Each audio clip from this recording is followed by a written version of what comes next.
Fresh off of an intermediate clash with the Gen 4 cars 2 weeks ago, the best of MNR visits another intermediate track with a bigger challenge in mind at one of NASCAR's newest super speedways. Live from the virtual Atlanta Motor Speedway in Hampton, Georgia, we welcome you to the Mach10 Digital 200 and the second race of the Super Speedway Tour for the Monday Night Racing Summer Series presented by Mach10 Digital. Live from Atlanta, we bring you coverage on Podium Esports, where alongside Darren Denman in the booth, my name is Kenneth Bueno. Ryan Bowers, our producer all night long. He's using cameras provided by Dougie Beard. Well, it was a nice 1 week break for July 4th, Darren, wasn't it? A lot of fun to relax and have a bit of time off, but we're finally back to turn the intensity up, back at the Super Speedway Series here at Atlanta Motor Speedway. And the biggest question that we still have in mind that has not yet been answered is who can stop James Bickford? And it's going to be a challenge tonight. Why would you pick anyone else other than Bickford at this point? He went out and dominated, well, didn't dominate, dominated maybe the last 50 yards at Daytona 3 weeks ago. But then he did dominate at Charlotte 2 weeks ago and just put on a heck of a clinic. A really incredible race and back-to-back wins for the Summer Series for James Bickford. So looking for win number 3 tonight. Can it be done? Maybe. Like I said, why would you pick anybody else? But there are a field of hungry drivers behind him looking to break the stranglehold that he has on this Summer Series. Oh, 3 in a row is hard to do, but it is possible. We might just see if anyone can beat him before he can get to that mark. Let's look at the full MNR Summer Series schedule. This is, of course, presented by Mach10 Digital, and we did take that 1-week break for 4th of July. We're back here again, July 10th, Atlanta Motor Speedway, second race of the Super Speedway Series, and we saw after Daytona a lot of things that drivers, and not only them, but the league owners and the entire league learned from the World Center of Racing to kick off the season. What is the mindset moving forward here towards Atlanta as a driver and to try to move forward in this series? I mean, I think, Kenneth, that you've just got to play it smart across the board, right? Like Daytona was a demolition derby, for lack of a better term. There were more cautions than I can care to even count, to be honest with you. And we saw a much cleaner race at Charlotte. Granted, it was a different configuration and different cars, different group of drivers, but a much better race. It was really an excellent race. I know it's virtual, but there were so many different storylines going on throughout the evening at Charlotte. So hopefully we're able to replicate that race tonight, even though we're on the new configuration in Atlanta. So it's going to be a balance really between the two, the shorter track that we saw at Daytona, but the higher banks that we would see at like a Daytona. So it's going to be really interesting tonight regardless. And again, we talked in the pre-race too, Kenneth, that we hope that some of those lessons that those guys learned 3 weeks ago are still in their heads. That 3 weeks is a long time to sit on the shelf and maybe forget some of those lessons, maybe forget some of those manners. But as the calendar flips over to July now, hopefully they're still holding on to a little bit of that and have a little racer's etiquette out there tonight. Might take a little bit for the muscle memory to officially kick back in after being away from the sim for a little bit, but nonetheless, we should see a lot of excitement. And you mentioned it here, Atlanta Motor Speedway. It is an intermediate track, but it is a super speedway. It was reconfigured in 2022 for the NASCAR Next Gens when they arrived there for the first time in that season. And this track, very different from what it used to be. It used to be a very brash, a very abrasive 1.5 mile surface that could really eat up the tires and beat up the cars and make the drivers have a little bit of discipline. But as soon as they repaved the track and heightened up the banking and they made the surface smooth, this track is a prime super speedway, but it brings some of the elements of a 1.5 mile track, somewhat best of both worlds. It's just interesting to watch a race from here. I remember when they first started turning laps, I guess it was last year at the track. It was really kind of surreal to see. The pack racing that we're typically accustomed to at a Daytona or a Talladega on the shorter track by a whole mile. It was really interesting to see, and really looking forward to see how this plays out tonight over to the 130 laps or 2 hours, whichever comes first. And blissfully, again, there's no rain in the forecast on the sim, so we gotta love that. We're gonna go either 130 laps or 2 hours tonight, so that's great to look forward to.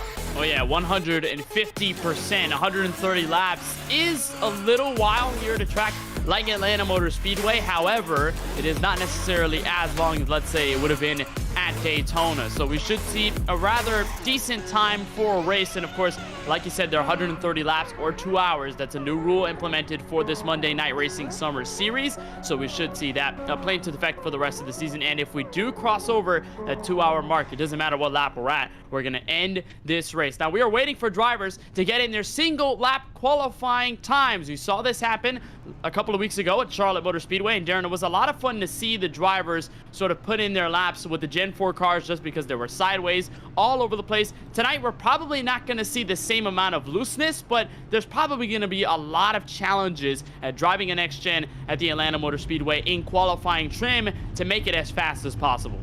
Absolutely, and if you're tuning in for the first time tonight, like, these are very realistic sims that these guys are driving. Very realistic cars. It's not the old Atari beep beep, little blocks on the screen. They're very realistic, and it's sim racing. It's simulated racing, and it's going to be incredible to see what these guys can do on their qualifying laps. And it really played a big part in these qualifying laps, as they always do. But being able to watch them at Charlotte 2 weeks ago really painted a picture and laid the groundwork for a great race, a great broadcast 2 weeks ago. Yeah, 100%. And it's going to be different here watching the single lap car qualifying as you look at the 23 Dakota Curtis, his Ford Mustang coming out of turn 4, and he will come across for the first and only lap in his qualifying effort. So he will set the tone, so to speak, for what we should see on the bar for everybody else to qualify in. But it's a very different conversation that you have to have, Darren, for qualifying at a track like this, because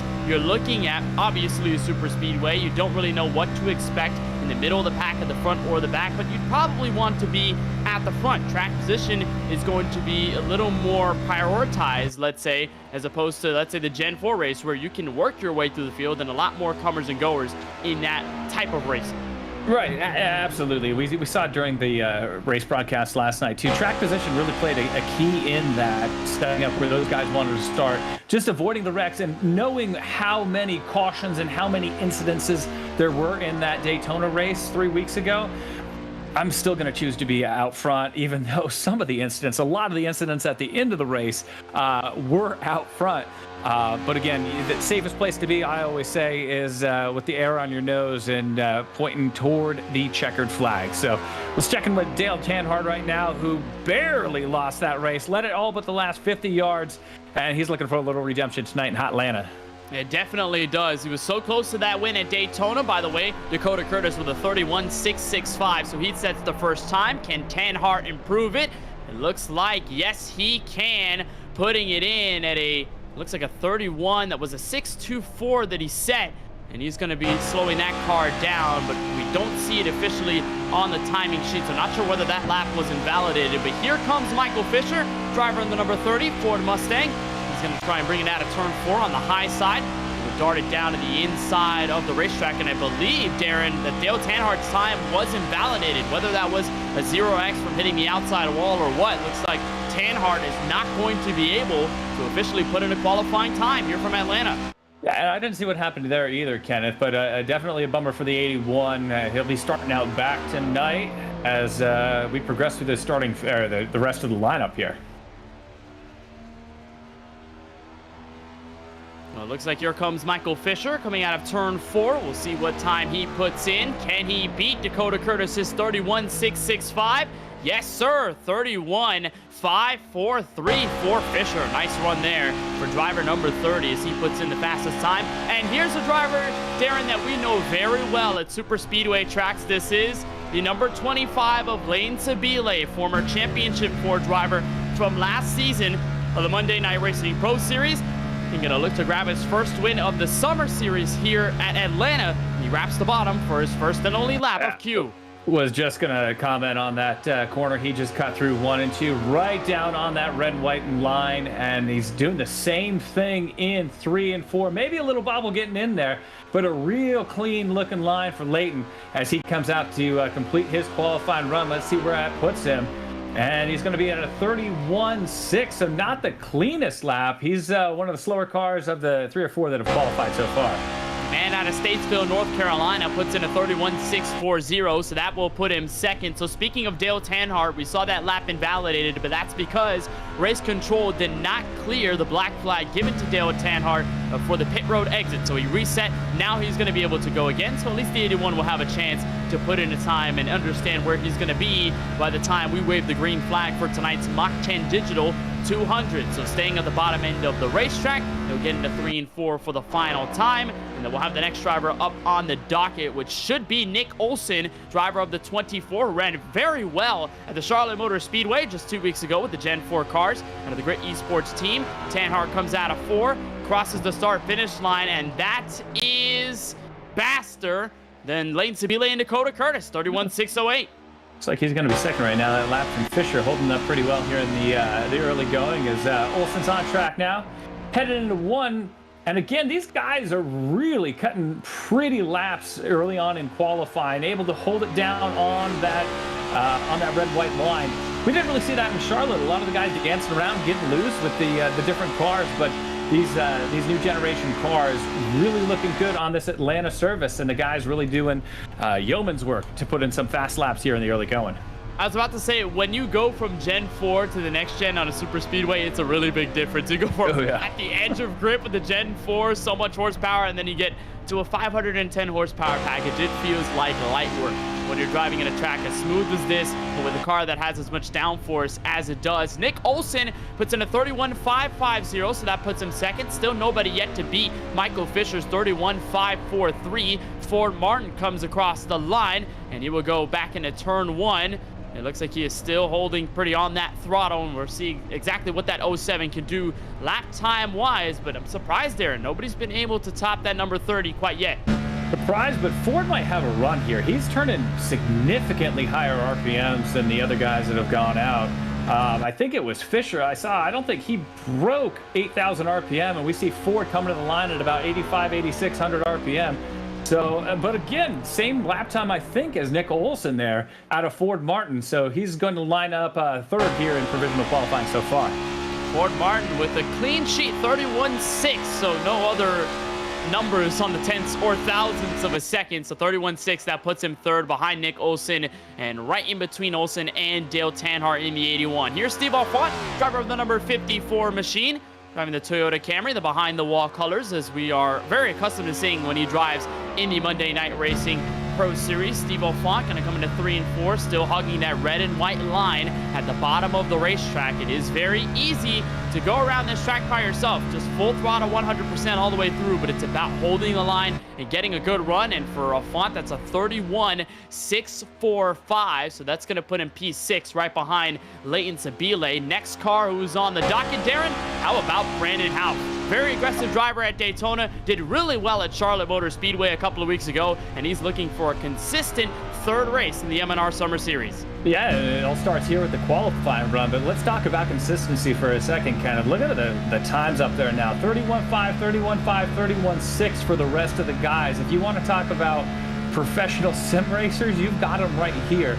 They're holding their own, and they're consistent with what their cars can provide, and that's right there in the mid 31-second range right now for these qualifying laps. Great run so far by all the guys. Great consistency, something we did not see at Charlotte, where there was lap times all over the board. As Houff comes to the line to complete his lap at, again, now another 31.5, 31.6 if we round it up. Yeah, 31.562, so that's going to put him third, just behind, again, Nick Olson, Michael Fisher. Nobody able to beat those two right now, but here comes Max Kennan with a chance to put his name on the top of the charts in qualifying. He's going to bring his Chevrolet into turns 1 and 2. And Darren, like I said, it's rather easy to drive this next-gen car at Atlanta all by yourself because it's a smooth surface. You don't have to worry about lifting off the throttle, but what things mentally do you have to carry as a driver to make sure that you keep that focus intact throughout the one lap, the only one chance you get at putting in a time? I don't know what that, I'm just watching him carry that hot dog through 3 and 4 right now. Great looking scheme for Max Kennan. Is he part of the 31.6? You just got to stay focused though, right, Kennan?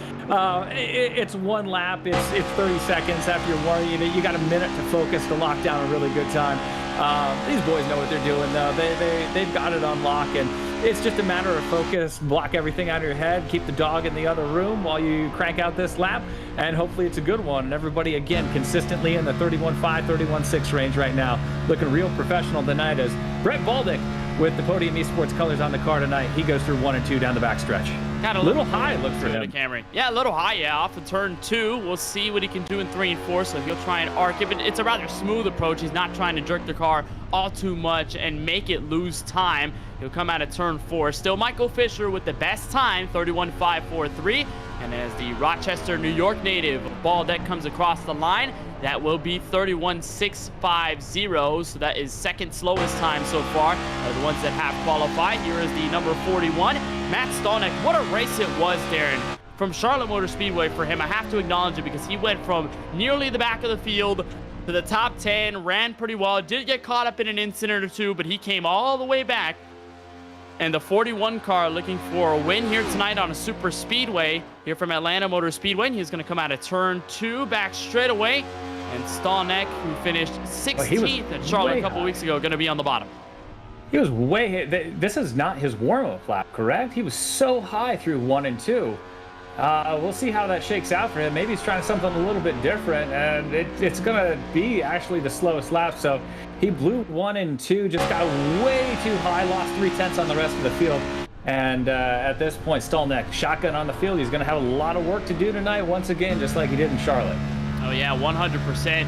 The 41 car, I believe, according to GJ Cummings, thought it was 2 laps long instead of just 1. Stolnick was trying to set up the first lap like if it was a 2-lap qualifying format. Unfortunately, it was not. 31.929, slowest out of the 11 drivers we've seen put in qualifying times. Here's Connor Berry, the former rookie driver in the Monday Night Racing Pro Series. And he's going to be going into his second full-time MNR season if he makes it to Season 7 come this fall. He'll cross the line. And Barry with a 31.616. So the driver out of Menifee, California, will put in a time that is so far good enough for 6th. And Will Davis, driver of the number 7, next up. I mean, I guess going back to what these guys need to carry and what they need to have in their minds, it's you just got to know the rules, too, that it is only a one-lap qualifying run. As we see Will Davis on track right now into 1 and 2. He's just a little bit high as well, but again, just got to block out the distractions, know where you're at, know what you need to do, and that is crank out one fast lap as we see Will Davis trying to do that down the backstretch here in Atlanta. Davis is going to go into 3 and 4 all the way to the bottom, and we'll see what lap he puts in, driver number 7. And based on the note that we just got from our producer, Ryan Bauer, mentioned that he was in 5th gear around the racetrack. He crosses the line, and that is 31.632. So that's going to put him just behind Connor Berry with a 31.616. So that'll put him at about 8th place. As here is Presley Sora, Season 5 Monday Night Racing Pro Series champion. And let's talk about the gears as well. These next gens have sequential shifting going all the way up to 5th gear. You got to also make sure, you know, that again, it's rather easy to drive around this racetrack, but you got to make sure that you're either in 4th or 5th gear, and the way that you shift up the gears as you come out of pit road. Look at the digital dash for Presley Sora. Very different from what we saw out of Will Davis, all the way in 4th gear, 8,500 RPM around the track. Absolutely. Just looking for a clean lap out of Presley as he's going to clock in with a 31.571. He's going to be in the top 4 right now. Rounded out 4, but again, you just got to love the consistency out of these guys. You don't think they're taking it seriously? They are. Look at the times up on the board. I don't know if you get that consistent out of an actual cup race at this point. Great qualifying efforts so far as we near halfway through qualifying. It's just really close. You're seeing everybody within at least a 10th or so, even less than that. So it's going to be really close. Competition is going to be when we drop the green flag. Here's Joseph Gregory, driver of the 20 machine. Came home with a rather tough finish at Charlotte Motor Speedway. 26, 4 laps down. Gregory looking to bounce back here at Atlanta. He'll come out of turn 4. All white Toyota Camry. I think I love it. He learned some lessons from Nick Olson a couple of weeks back. Having no decals probably gives you some more horsepower, but it's a 31.617, so that is barely slower than Connor Berry's time, and that will put him 8th. As here's Matt Alverson on the board. And we'll see what Alverson can do here as he looks like he drifts up out center of the track, coming through the dog leg there here in Atlanta. Maybe a little bit high, trying to arc that corner just a little bit through 1 and 2, just a little bit off that bottom line as he drifts up on the outside wall. We're looking for that consistency, at least in my opinion, kind of just to hug that red and white line, make it the quickest way around the track, the shortest way around the track, and see what we can do. As it looks like Alverson drifts up middle of the track. Don't know if this is going to be the best lap for him. Maybe not the lap he was looking for. Let's see what it clocks in at the line. The 6th car of Alverson gets in at a 31.558, so that is really fast. Only one of a couple of drivers to reach the 31.5 bracket, but that will put Alverson in 5th, so a pretty good qualifying effort for him. Here is Joe Zolo, driver of the 60 car. I believe this is the first start that he's making, Darren, here in the Monday Night Racing Summer Series presented by Mach10 Digital. And look at the colors. He's repping the orange. That's Syracuse, I believe, right there on the Gotta love it. It says "Let's go orange" right on the side. And Zolo was quick in practice just a little bit ago. Had to ask a couple questions. Who is this guy? Where did he come from? This is his first race, right? And the answer to all of that was Joe Zolo. And yes, it is his first race. Let's guess that he's from Syracuse, repping those colors. But he was fast in practice. Let's see if we can transfer that into qualifying. And that's a 31.593. Pretty decent qualifying time. That will put him 6th, so that will move Ford Martin down a spot. We will have the next driver on tap, and that is the man to beat, Darren Denman, the 29 of James Bickford, undefeated in the first 2 races of this summer series. And we'll see what the Charlotte Phoenix Camry can do on qualifying. Let's see what he can do with these Charlotte Phoenix colors on tonight. And, you know, they say 2's great, but 3 is a win streak. So he's looking to start a streak tonight if he can pull off the win here in Hotlanta. Bickford down the back straightaway, looking locked in as he cranks out this qualifying lap. Here we go into 3 and 4. Can Bickford topple the charts And can he get by the 31.543 set by Michael Fisher? The Camry hugs the apron out of turn 4, and that is 31.550, almost identical to Nick Olson's time, and that will bump Olson down to third. So Bickford with a great time in second, still yet to beat Fisher's number 30 car time. And here's Gary Sexton in the 13, who had a bit of experience last night after winning the Sunoco Cup Series race right here at this very track with the very same cars by 5/1000ths of a second. Sexton, I think, carrying a little bit of confidence, no? Absolutely. And, you know, he was excellent in the race 3 weeks ago at Daytona. Got a little bit of damage late, and then it kind of all just fell apart from him from there. But a really consistent, really great race for Gary as he ran up front a lot of the night right until the very end as he's coming to the line to clock in with his lap, a 31.561. So Gary looking at a pretty solid qualifying start here in the top 6 or 7. He's going to line up 4th at this point. Nice run for the pride of Dewshore, Pennsylvania, Gary Sexton. Yeah, not bad at all for Sexton, who's going to come in.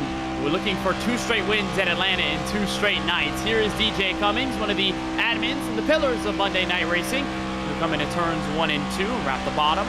That beautiful eNASCAR Ford Mustang paint that we've been accustomed to seeing for so long. He finished 11th at Charlotte 2 weeks ago, and he's a pretty decent super speedway racer. And he was, at the right time too. He was right there in Daytona too, leading halfway down the backstretch on the last lap. If not for just a errantly timed block, he could have been parking that 10 car in victory lane. Right now he's looking for the pole with a 31.566. Not good enough for the pole. Right now, lining up 6 is DJ Cummings. Still not able to break Michael Fisher's time, which still waits for someone to beat it. Here's Ronnie Osmer, the Dude Wipes Ford Mustang. He crosses the start-finish line. We'll head into turns 1 and 2. Ronnie Osmer had a great race at Charlotte, top 10, and was off of Daytona as well. It's been a pretty good summer series season for him, and the driver who was right off of the rookie campaign in the Pro Series a couple of months ago. He's got a head of steam, and he'll go into 3 and 4, looking for a way to beat Michael Fisher's 31.5. Now, it's been interesting to watch as well because you look at the track temperature, Darren, it is scorching, 107 degrees. It's the reason why we call it Hot Atlanta, is the 55 crosses the start-finish line, and that's going to be 31.569, so not faster than the leader so far. That's going to put him 7th on the board. Do you reckon that the hot track temperature might be a reason why nobody's been able to beat Fisher's lap yet? I mean, I'm trying to figure that out myself. He went out first, correct?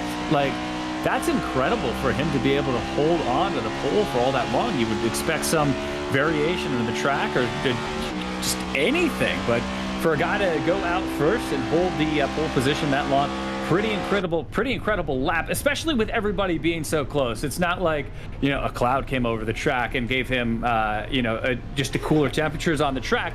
It's really incredible to see that he has been able to hold on for as long as he has. Now we see the 70 of George Jewell on the track trying to take a swing himself at Fisher. And George Jewell will go for his first and only lap in qualifying. And yeah, that is just interesting because Fisher wasn't necessarily the first driver out. It was Dakota Curtis, but he was rather early in the lineup. So you probably would have expected some of the guys around him to put in similar times, right? Just based off of they got in earlier. Maybe the track temp was a little less than it is now. So maybe that gave them an inherent advantage. But nonetheless, Fisher's time is still standing. So that just shows you how good of a lap that was for George Jewell. This is a 31.624.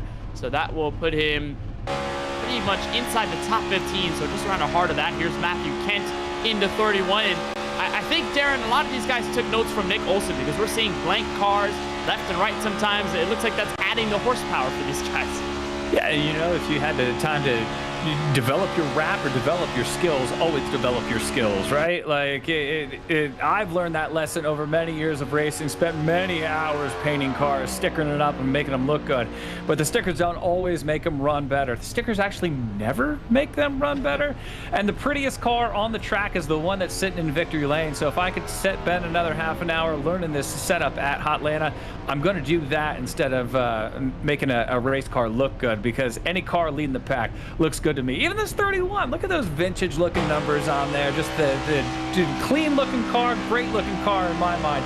And Kent's going to line that car up 5th right now, right behind Gary Sexton. Good lot there for Matthew Kent. How long does it take you, Darren, to paint a car up? Oh, I'm good at it. 22 years of practice. I can make them look real nice. Granted, it's a demolition derby car, but I can make them look real nice in about an hour. Hey, that doesn't matter. That doesn't matter. It's all good. Sometimes in the neighborhood, dads come by and have an adult beverage and just sit there in awe that I can do what I can do with a can of Rust-Oleum. So. All right, well, here's Mario Miranda crossing the stripe. Tulsa, Oklahoma native. That's the fastest lap. There we go. Finally, a driver that beats Michael Fisher. There's the reaction for Miranda on the bottom right of your screen. The Sooner Esports Camry takes it to the top of the board. Great. Finally, somebody on the pole as Mark Rubilis on track right now in the old Kenny Irwin throwback. What a beautiful car. Thrown back to the Bell South days of right around, what was that, 2000? Great looking car. Looking for a great looking lap out of Rubilis as he is going to take the green. Seeing no timing and score. There we go. There's the timing and scoring popping up for the 99. I love the colors here on the 99 of Rubilis. Kind of gives you the Bell South type scheme that you saw in the NASCAR Cup Series way back when, and Rubilis is going to bring this colorful Toyota Camry into 3 and 4, and we'll have some of the nitty-gritty drivers go up next. Chase Cabry just got the go-ahead, so he's on track at a turn 2 ready to set his time. Rubilis on the other side of it, 31.602, so that's going to slot him 14th, as here is Cabry, the driver who finished second, close enough to James Bickford a couple of weeks ago at Charlotte, but no cigar. Cabry going to look for his first win this season.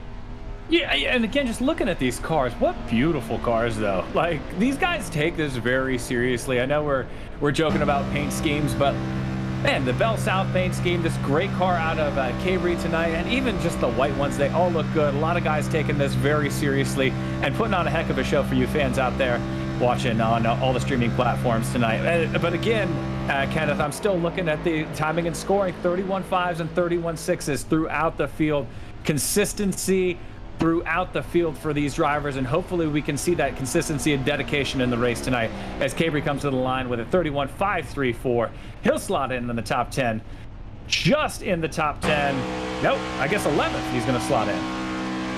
No, for Cabry, so 31.533. That's going to put him. Oh no, he's second. There he is. So right in between the 89 and the 30. Hell of a lap there by Chase Cabry. As here's Dylan Connolly with the Alpha Prime Camaro colors here from Atlanta Motor Speedway, and ran a hard-fought one at Charlotte a couple of weeks back where he came in and finished inside the top 15, so 14th place finish, and looking for his first Monday Night Racing win. You see the camera there on the bottom. I love the Michael Jordan poster there on the door there. He is a high school broadcaster, and as the 95 comes across the line, that is 31.561. That's going to put him right in front of Matthew Kent in P7. We're seeing a lot of closeness there in between, I would say, those guys at the back half of the top 10, and even some of them in the top 15, really close between all of them. Oh, yeah. I mean, we're going to have, where are we at right now? 26 guys I'm seeing within a tenth, 2/10 of each other. Just incredible racing, driving at these guys. And the man who always reps the Vikings jersey, Nothing Goki. Here he is again, repping the Vikings jersey on Monday night. That Air Force car. He had a really solid run at Daytona. We got to talk to him a little bit. Got caught up in one of the many melees. Looking for a little redemption here tonight in Atlanta. Yeah, for sure. Bringing the Air Force car to the fastest time. 31.504 out of nowhere. Even he looks surprised. On the pole. Even he looked surprised. Wow. See the smile on his face when he when he got that lap time in. I guess the Air Force boys turned the afterburners on that one. It hit Mach 47 and turned the fastest lap of the night. Great lap out of the OA and Jonathan Goke. That is priceless, the reaction we saw there. He saw it and said, that's the lap I just put. Fastest time for the 08 machine is here's Joshua Slate, driver out of Ashland, Virginia, co-founder of Behind the Wall Media, coming out of turn 4 with a very simple black Ford Mustang. As he comes across the line, that's a 31.602, so that's basically identical to Mark Rubilis' time. We saw that 99 put in a qualifying effort not that long ago. And here is Monin Rahman, the 15 car, the rookie driver in this MNR Summer Series, presented by Mach10 Digital. He'll try and go for a qualifying time. Great looking car out of him as well. And Rahman had a really great run. Where was it? Daytona, Kenneth? He was up in the mix and mixing it up. Really nice run out of him. But again, with all the cautions, did not get the finish he was looking for. So looking for a little redemption here tonight. And I feel like I keep saying that because after the last Super Speedway Series event at Daytona, a lot of guys are looking for redemption to prove that they can hang with the Monday Night Racing regulars. Yeah, we saw a lot of craziness at Daytona. We're looking for a little calmer of a race from Atlanta, but we know that when you shorten the racetrack, it doesn't necessarily make the racing less chaotic. It's a 31.560 for Monin Rahman, one of those in this series that is only running the Super Speedway, so you won't see him on the Gen 4 side. He's just right in on the Super Speedway races, so you didn't see him at Charlotte, but that's the plan for him, just to run the 4 Super Speedway races that we have on the schedule. And here is Corey Heim, the man who set the fastest time in qualifying 2 weeks ago at Charlotte Motor Speedway, looking for his second straight pole.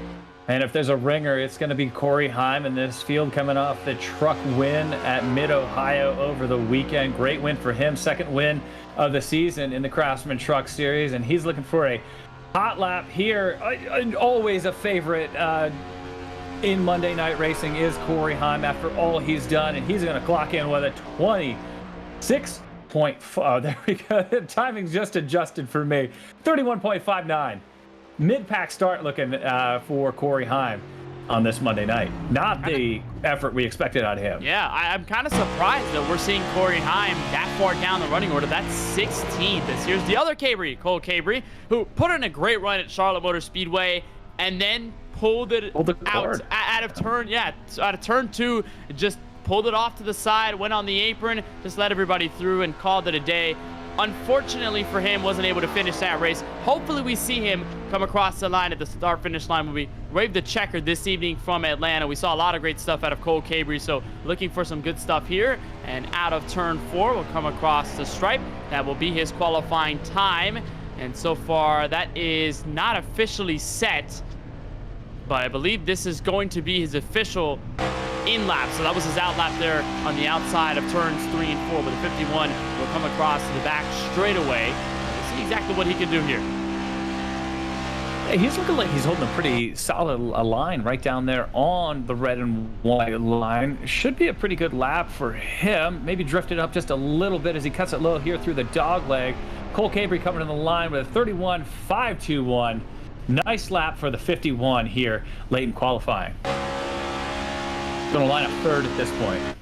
Yeah, that's a really good lap out of Cole Cabry. So the two Cabrys are going to be lining up row 2, but we'll see if Colin Fern has anything to say about that. The driver of the 96 was in the booth with us at Daytona, then stepped on the racetrack at Charlotte Motor Speedway, but this is his first Super Speedway race, and he's got some good history here in Hampton, Georgia. Was the winner last time Monday Night Racing was here. Now, obviously, that was at the old configuration of Atlanta, so it was a way different track to drive overall, but nonetheless, Fern still has a lot of success here. He's going to be looking to carry that in with the history that he's got. The first time we run Atlanta since that last race back in season number 5. That is a 31.541 for Colin Fern, so that's going to put him inside the top 5.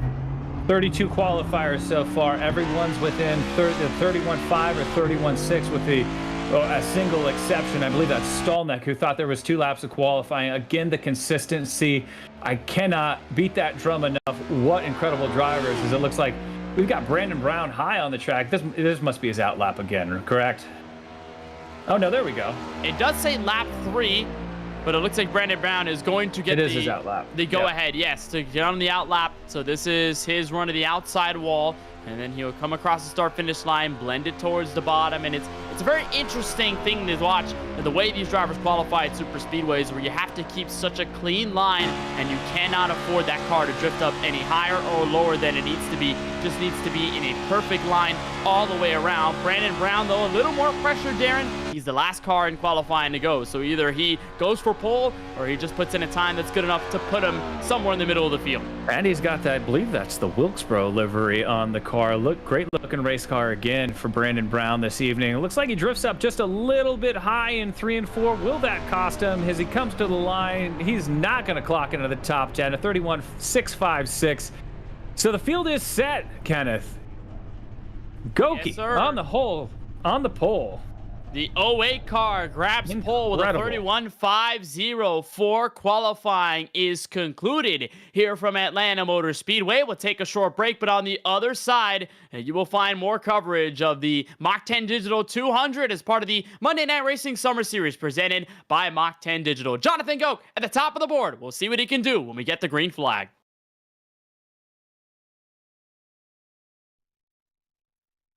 Mach 10. Let's give Mach 10.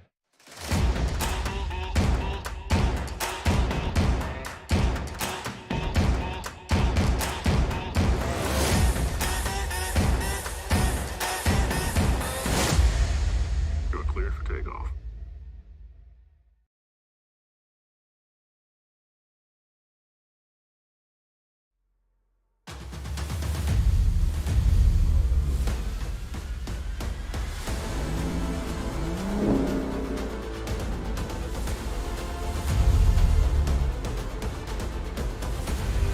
Request permission to engage with intent conducting smash. Over.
FrontStretch.com, providing up-to-date news, analysis, and commentary on all the latest in the world of motorsports.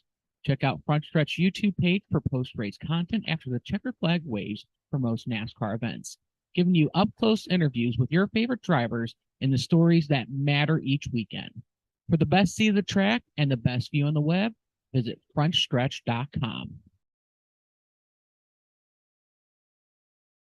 Qualifying is just finished here from Atlanta Motor Speedway. We return to coverage of the Mach10 Digital 200 as part of the second race of the Monday Night Racing Summer Super Speedway Series presented by Mach10 Digital. Jonathan Goke in the number 08 machine puts in the fastest time at a 31.504. He's going to lead us to green tonight. And Jonathan, we saw your reaction, absolutely priceless, when you crossed the start-finish line and saw your time. Were you just that surprised that you put that Chevrolet Camaro on pole?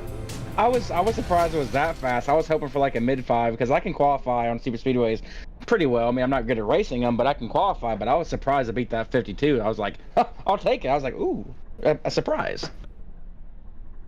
Was there a Oh, go ahead, Darren. No, I was just going to make a joke about, was there an aftermarket button in there for the afterburners? That was an incredible lap for that Air Force car, dude. Like, really looking good tonight. I know Colin was in here a couple of weeks ago when we last talked. He was making fun of the Vikings jersey. Hey, but when you're sitting on the pole, it doesn't matter what you're wearing, right? You're dang right. Look at that. That Vikings jersey had to have added about 15 more horsepower. That was a great lap, Jonathan. We got you on the grid behind the iRacing official pace car. We'll let you get set in and focus for tonight's race from Atlanta. But an amazing lap. Congratulations on the pole, and best of luck for the green. All right, appreciate it, guys. Let's hope for a good race. I'll be here if you want to talk to me throughout the race.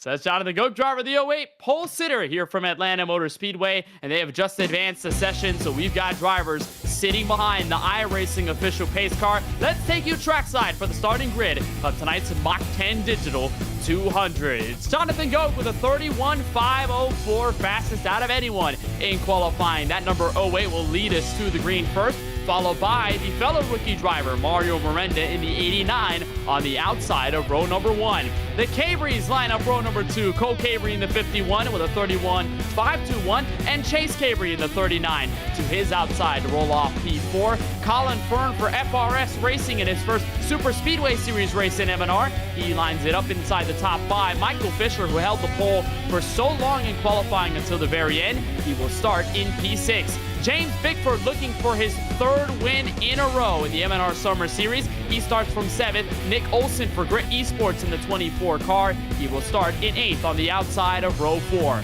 Final drivers inside your top 10 include the 15 of Monin Rahman and the 13 of Gary Sexton, winner of last night's Sunoco Cup Series race. And moving into the teens and the 10s, Dylan Connolly in the 95. He'll roll off 11th alongside Matt Kent in the 31 P12. Starting tonight. Brandon Houff in that beautiful number 9 car is rolling off lucky number 13 alongside DJ Cummings in the 10, starting 14th. Ronnie Osmer, after a couple great runs in the series, he's going to roll off 15th. And Presley Sora, season 5 champion, starting 16th. Back to row number 9, it's Matt Alverson in the 6 alongside one of the favorites in the field. Not a great qualifying effort for Corey Heim as he rolls off P18. And rounding out the top 20, it's Joe Zolo in the 60 in his first start. And league owner Ford Martin in the 07, starting 20th. Mark Rebillis in the 99 puts his Toyota Camry 21st. Joshua Slayton, the 01, will be alongside him in 22nd. That is row 11. The doubled up drivers in row number 12 include Dale Tanhart and Connor Berry. Gary Sexton just got turned. They just had a problem there coming out of pit road. Joseph Gregory and George Jewell, the 20 and the 70, round out the drivers in your top 26. Will Davis in the 7 car is 27th. Leighton Sabile, Championship 4 driver from last season of the MNR Pro Series. He'll start pretty deep in this field, row 14 in 28th place. The hot dog car, Max Kane rolls off. There we go. Steve O'Flott in the number 54 on his outside. The behind the wall Camry is 30th. Brett Baldick in the 4. The Podium Esports car is 31st. Brandon Brown 32nd. And then the final 2 drivers in our grid. Dakota Curtis in the 23, the first one out for qualifying. And the number 41 of Matt Stolnick riding shotgun in this field here from Atlanta Motor Speedway. It's a beautiful day to go racing in sim. Track temp at 101. Air temp at 88 degrees. Winds blowing to the north at 2 miles an hour. But regardless of the stage that is set, we're going to see a lot of chaos here from Hampton, Georgia. Green flag in the air, and the Mach 10 Digital 200 is underway as the leaders chase for turn 1. All right, boys, let's keep it clean as we dive down into 1. Clean-looking start so far as they gear him up, hammer down onto the backstretch. Side by side, lane by lane. Here they come down what used to be the front stretch at Atlanta, as the Toyotas lead the charge into 3 and 4. Looks like a great run by the outside lane, led by Mario Miranda. So Jonathan Goke loses the lead, but he's going to stay on the inside. He's got help from the number 51 of Cole Cabrey behind him. Meanwhile, the other Cabrey, Chase Cabrey, the Tampa, Florida native, on the outside behind this 89, giving him a solid push. Looks like a 2-car breakaway at a turn 2 for lap 2. Yeah, it just didn't look like the bottom lane could form on that one to get and keep Goke in the lead on that one. But he's holding steady in that bottom lane, just a car length or 2 off the lead. And he's got a run coming into the dog leg. It's Jonathan Goke looking for the lead. Mario Miranda will hold him off at the line to lead lap number 3. I was about to say, you cannot take the fight out of Goke quite yet, especially in the first 2 laps. Gains enough momentum to take back the lead, and we'll see what Mario Miranda and company to do, what they have to do to take away the lead. But the 08 blocks up high, a nice move by the Camaro. Great so move. He will hold on to the front spot. Colin Fern has shifted himself inside the top 5. And I want to ask you, Darren, how aggressive are we reckoning to see these drivers early on? And are we going to see a lot of conservatism at this stage? Man, I would ride if I was any one of these guys, but I'm in the booth talking about it. So I am sure that we are going to see some aggression out of these guys, at least in the early going, right? Like, we're professionals here, and we're here for a good time. And when you hit the wall, it doesn't really hurt. and it doesn't cost anything to wreck the sim. So we'll have to see. Maybe after 3 weeks ago, we are going to play it safe and run some consistent laps and get some good hard racing in without putting guys on the wall. As a battle for the lead of the line, Chase Cabry looks like he's going to lead that one. New leader, lap 5. Mario Miranda still pushing that number 51. Jonathan Goke went all the way to the bottom. Colin Fern went over the radio, and he's going to push the away, try to get him back to the lead on the back straightaway. But one thing that we really did not talk about going into tonight's race, it's a rule that carried over from Charlotte 2 weeks ago. There are no faster pairs. So we're going to see a balance of aggression throughout this entire race, Darren, because when you don't have that quickie freebie to give you a clean race car when it's all banged up, boy, you've got to be really careful with what you've got beneath the wheel. Absolutely. And just that is the safety car that these guys do not have tonight. But again, great racing. No one's looking to get single filed yet. It looks like the parade laps as the top 30 are within 2 seconds of each other. Yeah, everybody really close, and it's the exact same thing that we noted, or at least you did, Darren, in qualifying, is that everybody at the mid-pack that were so close to each other, and obviously, given the fact that it's a super speedway race, you're going to have everybody crunched up with one another. On board with the two-time winner in this MNR Summer Series presented by Mach10 Digital, that is James Bickford. He's been the man to beat, Darren, and no matter what it is, whether it's a super speedway in the last couple of laps, whether it's a Gen 4 race on fuel strategy, Bickford has been able to check off all the boxes and do it all, showing that he's a double threat and probably one of the most dangerous drivers heading into Season 7 if he can keep that consistency going. Yeah, I just don't know if that's the lane that he wants to be in right now. It just looks like that bottom lane can't hold the momentum. A lot of guys jumping in and out. I think that's Colin Fern I keep seeing jump in and out of the bottom lane. It just looks like they can't keep the formation like they'd like down on the bottom, and it appears that those guys are falling back. Jonathan Goke leading that line. He's all the way back to 8th place right now as the top line makes a surge. But here comes the 24, Nick Olsen, charging to the front of the lead. He's got momentum coming into the dogleg down the front stretch. He's not going to get the lead, but a great run from Nick Olsen to get him some track position up to 4th. Yeah, I was about to say, look for Nick Olsen, who's been flirting with that inside lane, and now he's got some official help in the form of the 96. Miranda and company on the outside lie back a little. Cole Cabry has no help, and to the lead goes the Great Esports Camaro, Nick Olsen, new leader from Atlanta. Great looking run from Nick Olsen. He had great help out back as Colin Fern dives low, looking for maybe a sniff of the lead on himself. James Bickford now packing it in behind Colin Fern as the boys are racing here in Atlanta, and they are putting on a show early. Yeah, they've been doing awesome so far. Really clean stuff and a lot of changes for position, especially up front. But one thing to note is they are approaching a lapped car. That is the 7 of Will Davis, who's at the back of the field. There's also Gary Sexton, who apparently had a pedal issue right on the starting grid when he was coming out of pit road, so hence why he spun. He got an end-of-line penalty, so he is so far back from the main pack that he might be put a lap down as long as he stays there, and if a caution does not wave. Colin Fern maintains control here from Atlanta Motor Speedway, and let's talk, Darren, about this Atlanta track a little more, because you look at, as these guys get around lap traffic, the narrowness of this speedway. This track used to be a lot wider when it was that old and bumpy configuration that they had for so many years since the early 90s, but when they reconfigured it for 2022, they narrowed up the racing line, which means less space to fit cars in, less space to avoid if you have a wreck. Absolutely, but I hope that plays into these guys thinking in their calculation into the race tonight as Colin Fern's catching that lap car, Will Davis right now. They've got to be more calculated, and there's not a place for these guys that are lappers like Will Davis to hide. So the fast track boys, the lead lap guys, are going to have to dodge him. They're going to have to be smart about it and not try to get up in the Solar Cars mess. Well, Which it looks like what's going to happen right now. Three wide right now, trying to get around him.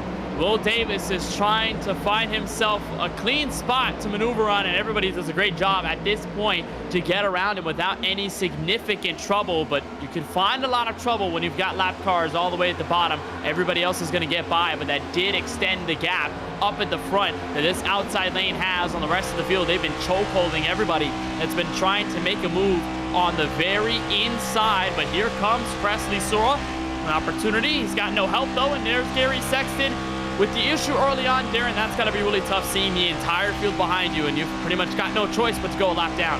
Yeah, he's still got not the saddest look on his face, though. He's holding a pretty wheel. He doesn't have a win in this league, but he is a professional of sim racing.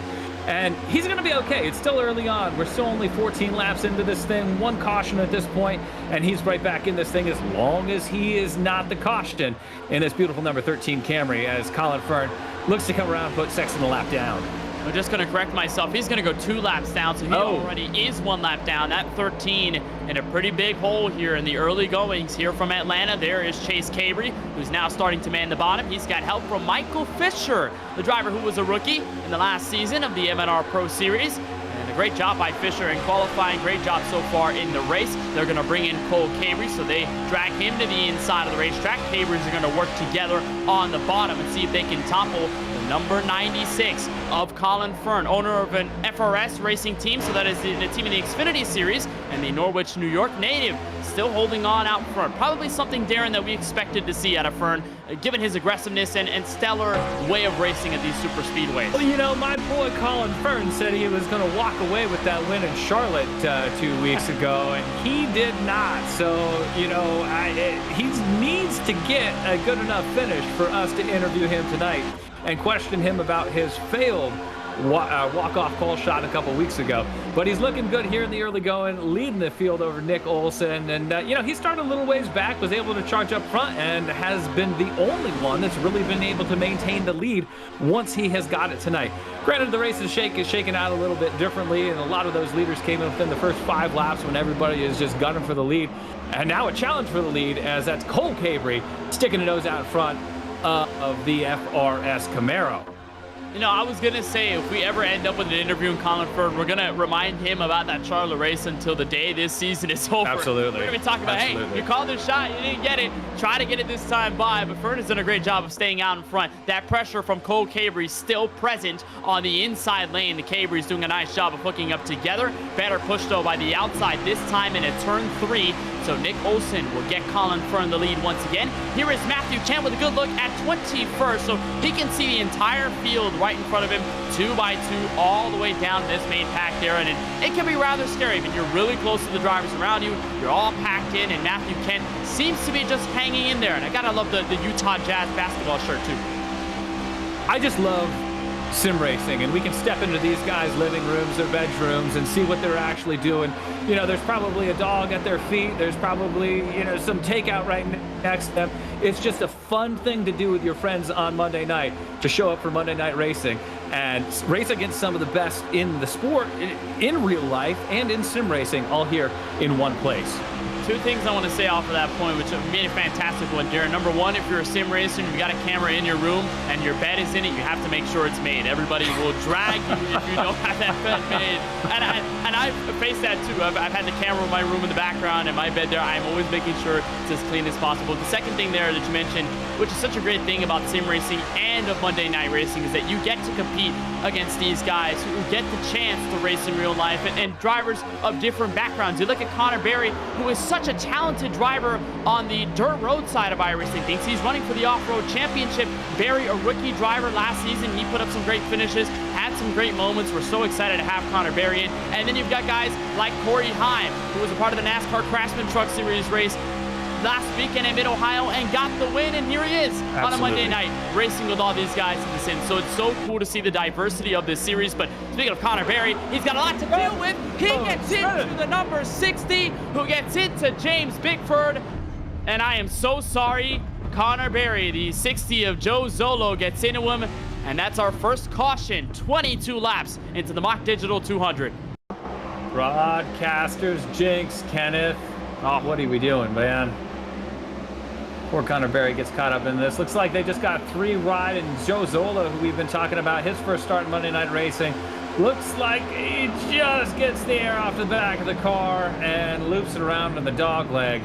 Hard contact for both of those guys. We'll see how bad it is and if either of them can continue throughout the night. Break for Will Davis, though. Go ahead. Yep. Yeah, a big break for Will Davis. He's able to get that wave around. Here's James Bickford, who gets a slight piece of the incident. and remarkably enough, he keeps that car straight, so he avoids further damage, but it was just a faulty push there going into that dogleg kink from the 02 to the 60, and brought the 60 down the track right up into the outside wall. And again, we mentioned no fast repairs for these guys, so they're going to have to spend that time on pit road getting it fixed. There's the push. No intention at all by Barry. Just wanted to push him further up to the front. They're also 3 wide too, right? So you don't know what's going on in that car. If he came off the throttle a little bit, if the car started to just walk out a little bit, felt something in the wheel, and he slowed up just a little bit for Conor Barry to get into him. And regardless of the reasons why, we're under caution here at Atlanta, 24 laps in, with Joe Zolo and Conor Barry in the wall through the dogleg. Our first caution, 24 laps into this race, and your leaders are on pit road. We do have 2 drivers that did stay out. That is James Bigford and Joseph Gregory, but everybody else has found their way in. You see all the drivers coming out right now. Will Davis with his stop. Presley Sora looks like he's going to beat Colin Fern out of the pit exit line, so a great job by Sora at only a 7-second stop. So it looks like that is mostly fuel only for driver number 98. He did not take tires on his stop. Everybody else took at least 4. A 15-second stop for Colin Fern, so everybody just taking the insurance. And let's talk tires at Atlanta, Darren. That's something that is not necessarily needed at Daytona or Talladega. We're going to see that later in this season. But for Atlanta, a track so narrow, a track way shorter in length, and where you're turning the car a lot more, your car's under a lot more pressure tire-wise, tires are really going to be a necessary conversation to have if we're talking about strategy. Yeah, I think the strategy is really going to come into play significantly tonight throughout the field, whether it be the fuel or the fuel runs or the tires. So much of the time you just make fun of racing guys for turning left, but there's so much that goes into the sport, so much that goes into the strategy, so much that goes into that 2-tire call late or to stay out like we've seen James Bickford do. He's probably on his own strategy right now, and he is playing the race to how he sees it playing out in the long run. If it doesn't benefit him here to pit, then don't pit, as he looks to maintain the lead. And again, he was mid-pack on that last incident, had the door ripped off of his car basically. So why not stay out, get in fresh air, and clock some laps, maybe stay out of the trouble if it does arise here in the next couple laps. Yeah, that's 100% true, and tires are really going to be a factor in this race, as we will get the 1 to green signal. Everybody doubled up behind the iRacing official Pace truck, and this race will be led by James Bickford. So despite almost being involved in that most recent caution, he stays out with minimal to no damage, and he is going to lead this race. Just Joseph Gregory in the 20 alongside him in row number 1. Well, if you've been enjoying our coverage of the Monday Night Racing Summer Series presented by Mach10 Digital and this Mach10 Digital 200, we'll be back next Monday night, but that will be with the Gen 4 cars at Chicagoland. We'll take those high horsepower cars to Joliet, Illinois, and we'll see what they can do in that showdown of the Midwest. July 17th, 7:30 p.m. Eastern, you'll find the coverage right here on Podium Esports. Still a lot left to be decided here from Atlanta Motor Speedway. We'll see what James Bickford can do at the front. These guys got about 25 laps on their set of tires, so whether that will be a big detriment on this restart, we'll just have to find out. The 2-time winner in this series gets to the Geico restart zone. We'll hop on the gas pedal. We're back under green from Atlanta. Not as much of a push from behind from Sora. Gregory, though, got a great push from Colin Fern into turn 1. Look at Gregory in that fast white race car. We talked about no stickers on this thing, and it's a little bit of pit strategy, but he's falling back a little bit right now, waiting on that push from Colin Fern to take hold as he rockets down the backstretch here in Atlanta. It looks like he is going to have the momentum into 3 and 4. Let's see if he can hold it back to the line. Joseph Gregory to the lead in 4. What a great run by Gregory, but Colin Fern is having none of it. Will he find the help? Yes, he will. Mario Miranda is going to go up with him. We're 3 wide on the front straightaway, heading back for turn 1. Joseph Gregory almost nowhere to go. He's going to try and settle in right in front of Chase Cabrey, but the 39 is also going to leave him for dead. Nick Olson jumps up top. We are still 3 wide, and Colin Fern gets back to the lead.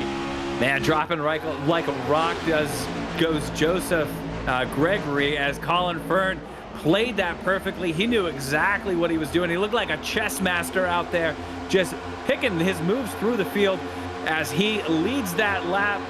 Corey Heim, though, marching his way through the field, now up to third, and he's digging for some clean air on the outside. Heim has been a pretty big mover so far. Started 18th, and he's now up to that third running position as Joseph Gregory continues to try and find some space to get in either the inside or the outside. He has remained trapped in the middle lane with Monin Rahman on the outside. Mark Rabilis now on the inside of the racetrack, and contact between the two. Into Rabilis, up the racetrack, hard into the wall. They'll catch Joshua Slate, and that's our second caution, just 6 laps after our first at lap 28. I mean, you could kind of see it coming, right, Kenneth? That car was dropping through the field, the fast white race car that we had just talked about, trying for the lead, and maybe it was the tires, maybe it was just a lack of experience, but Joseph Gregory could not hold a pretty wheel and just bouncing off. Oh no, I guess he had a car come down on him, and it was just chaos from there. It just looked like a slight bit of contact between the 20 and the 15, and you'll see it here. It's almost minuscule, really hard to tell. And this is a look from Matt Alberson. Right about here is where they're going to make the contact out of turn 4. Puts Gregory down the track into Rabilis. They go hard into the wall, and then Gregory just gets spat back out to the bottom of the track where he catches Joshua Slate. Nice job by Matt Alberson to avoid that situation. It looks like Matthew Kent in the 31 also finds a way through it. He had an unbelievable avoidance, as here's a look from Dale Tanhart. We're not on with Tanhart right now, but a lot Matt Kent just getting through there. We can't even attribute that to skill. That was a lot of luck at that point as he weasels his way through that wreck, and looks like he comes out unscathed.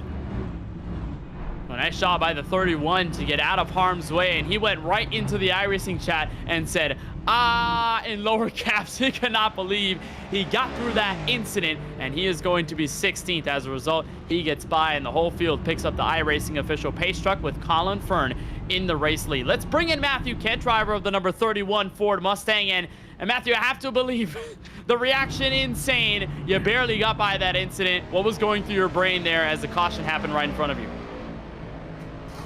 Hey guys, can you guys hear me? I've got a little messy audio, but I'm guessing you asked about the wreck. Just missed it barely. I saw the one car go flying across my windshield, and just kept the wheel straight and prayed.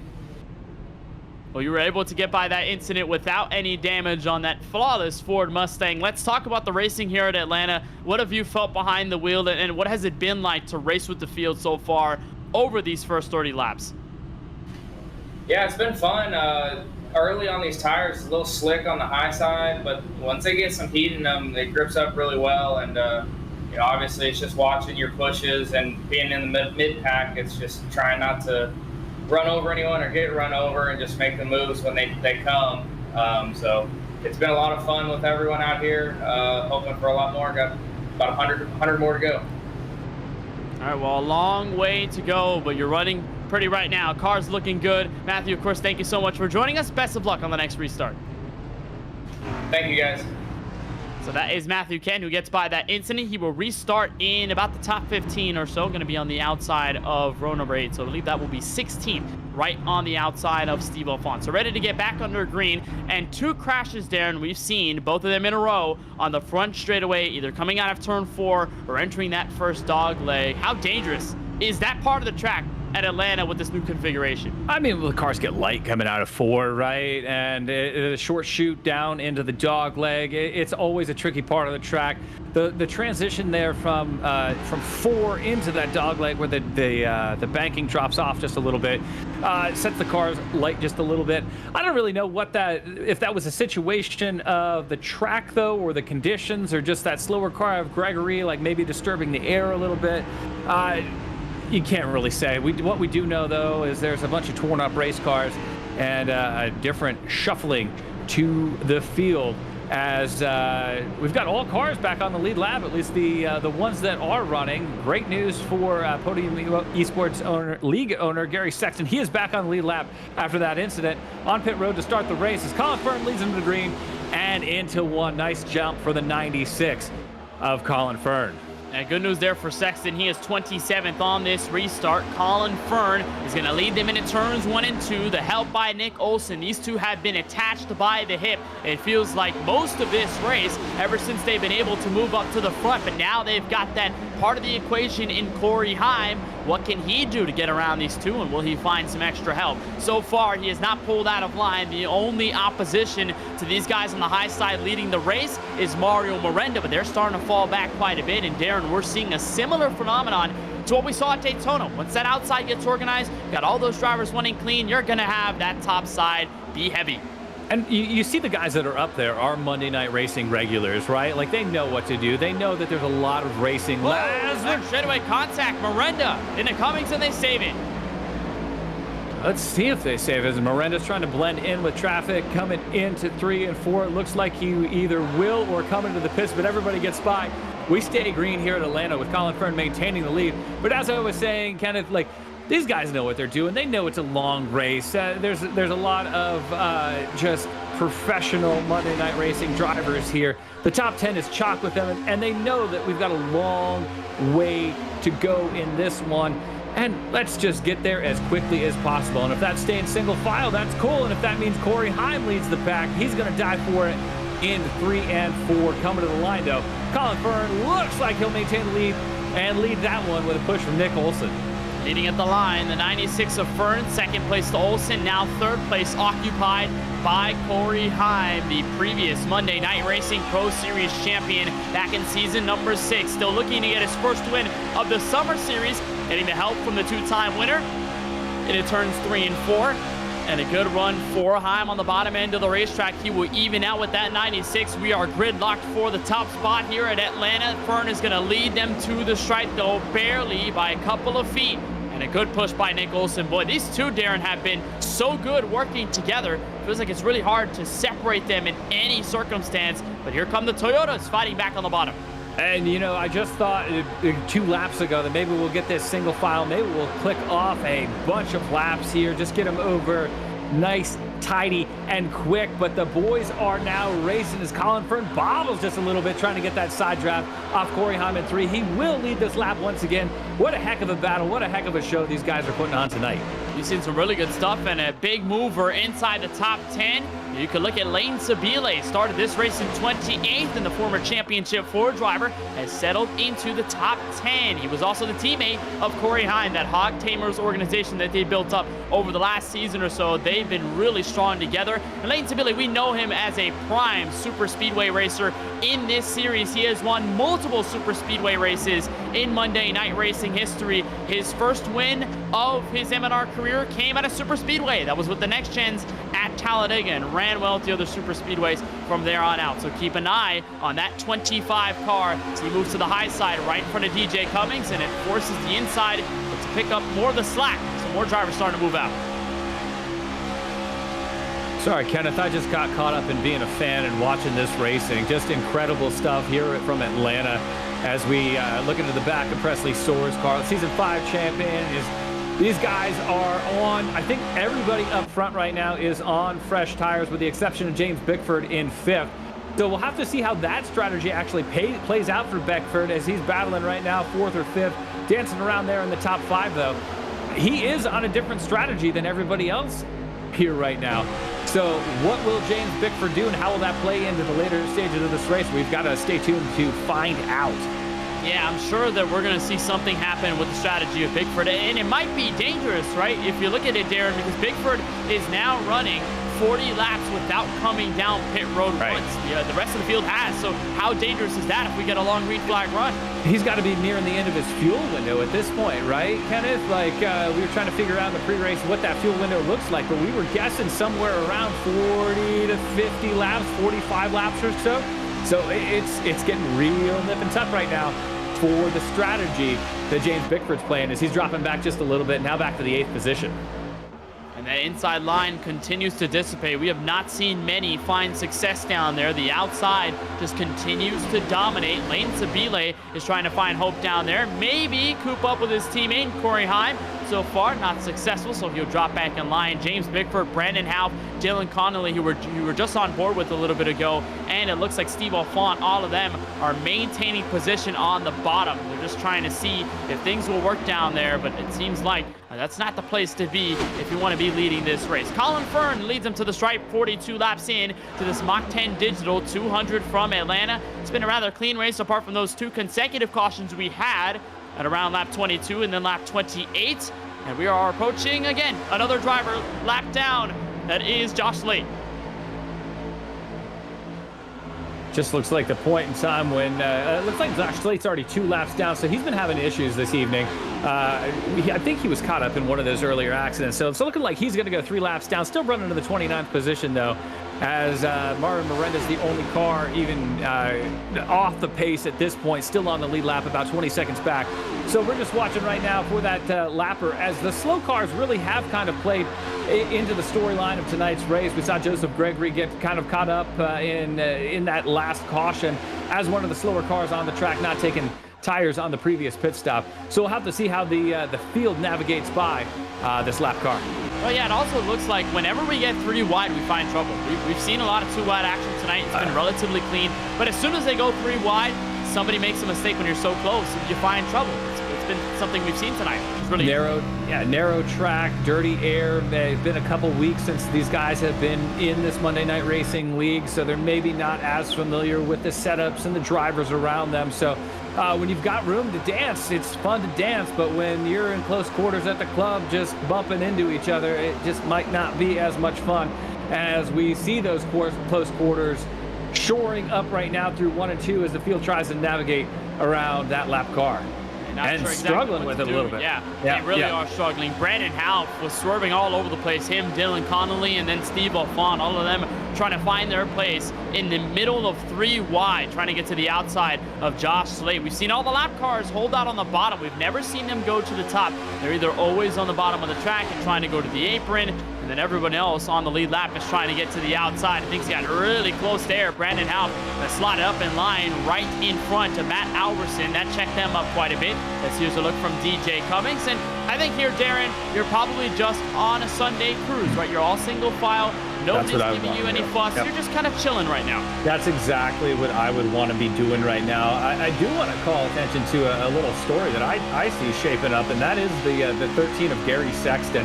All the way now up to the 18th, 19th position after going 2 laps down early. He's unlapped himself, and at lap 47 of the race, he's charging up through the field, probably past 10, 12 cars here under the green. And Gary, we know, is a fantastic super speedway racer.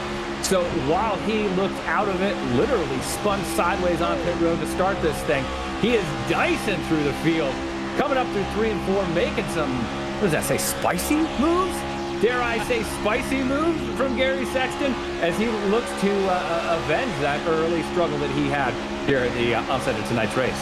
You know, I knew that we were going to make a pun about the spicy sponsorship, and I didn't know whether it was going to be you or me. I was pretty sure I was going to bust in the door and come up with an absolutely terrible joke. But I think you got it there. That was a good way to describe the run for Gary Sexton right now. And you're right. I mean, Daytona showed us just how good of a racer he is at these tracks. He knows where to place his car.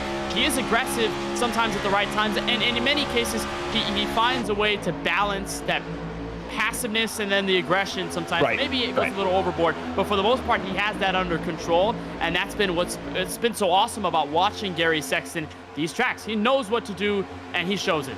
And to that point, too, like at Daytona, he was really on the defensive late in that race, trying to hold those guys off, and that's how he got that quarter panel damage that kind of slowed him down and set him back a little bit. He's on the offensive tonight, right? He's got nothing to lose. He started this race 2 laps down, so he's going all to the wall right now, and he's marching up near the top 10 at this point. Go, Gary, go.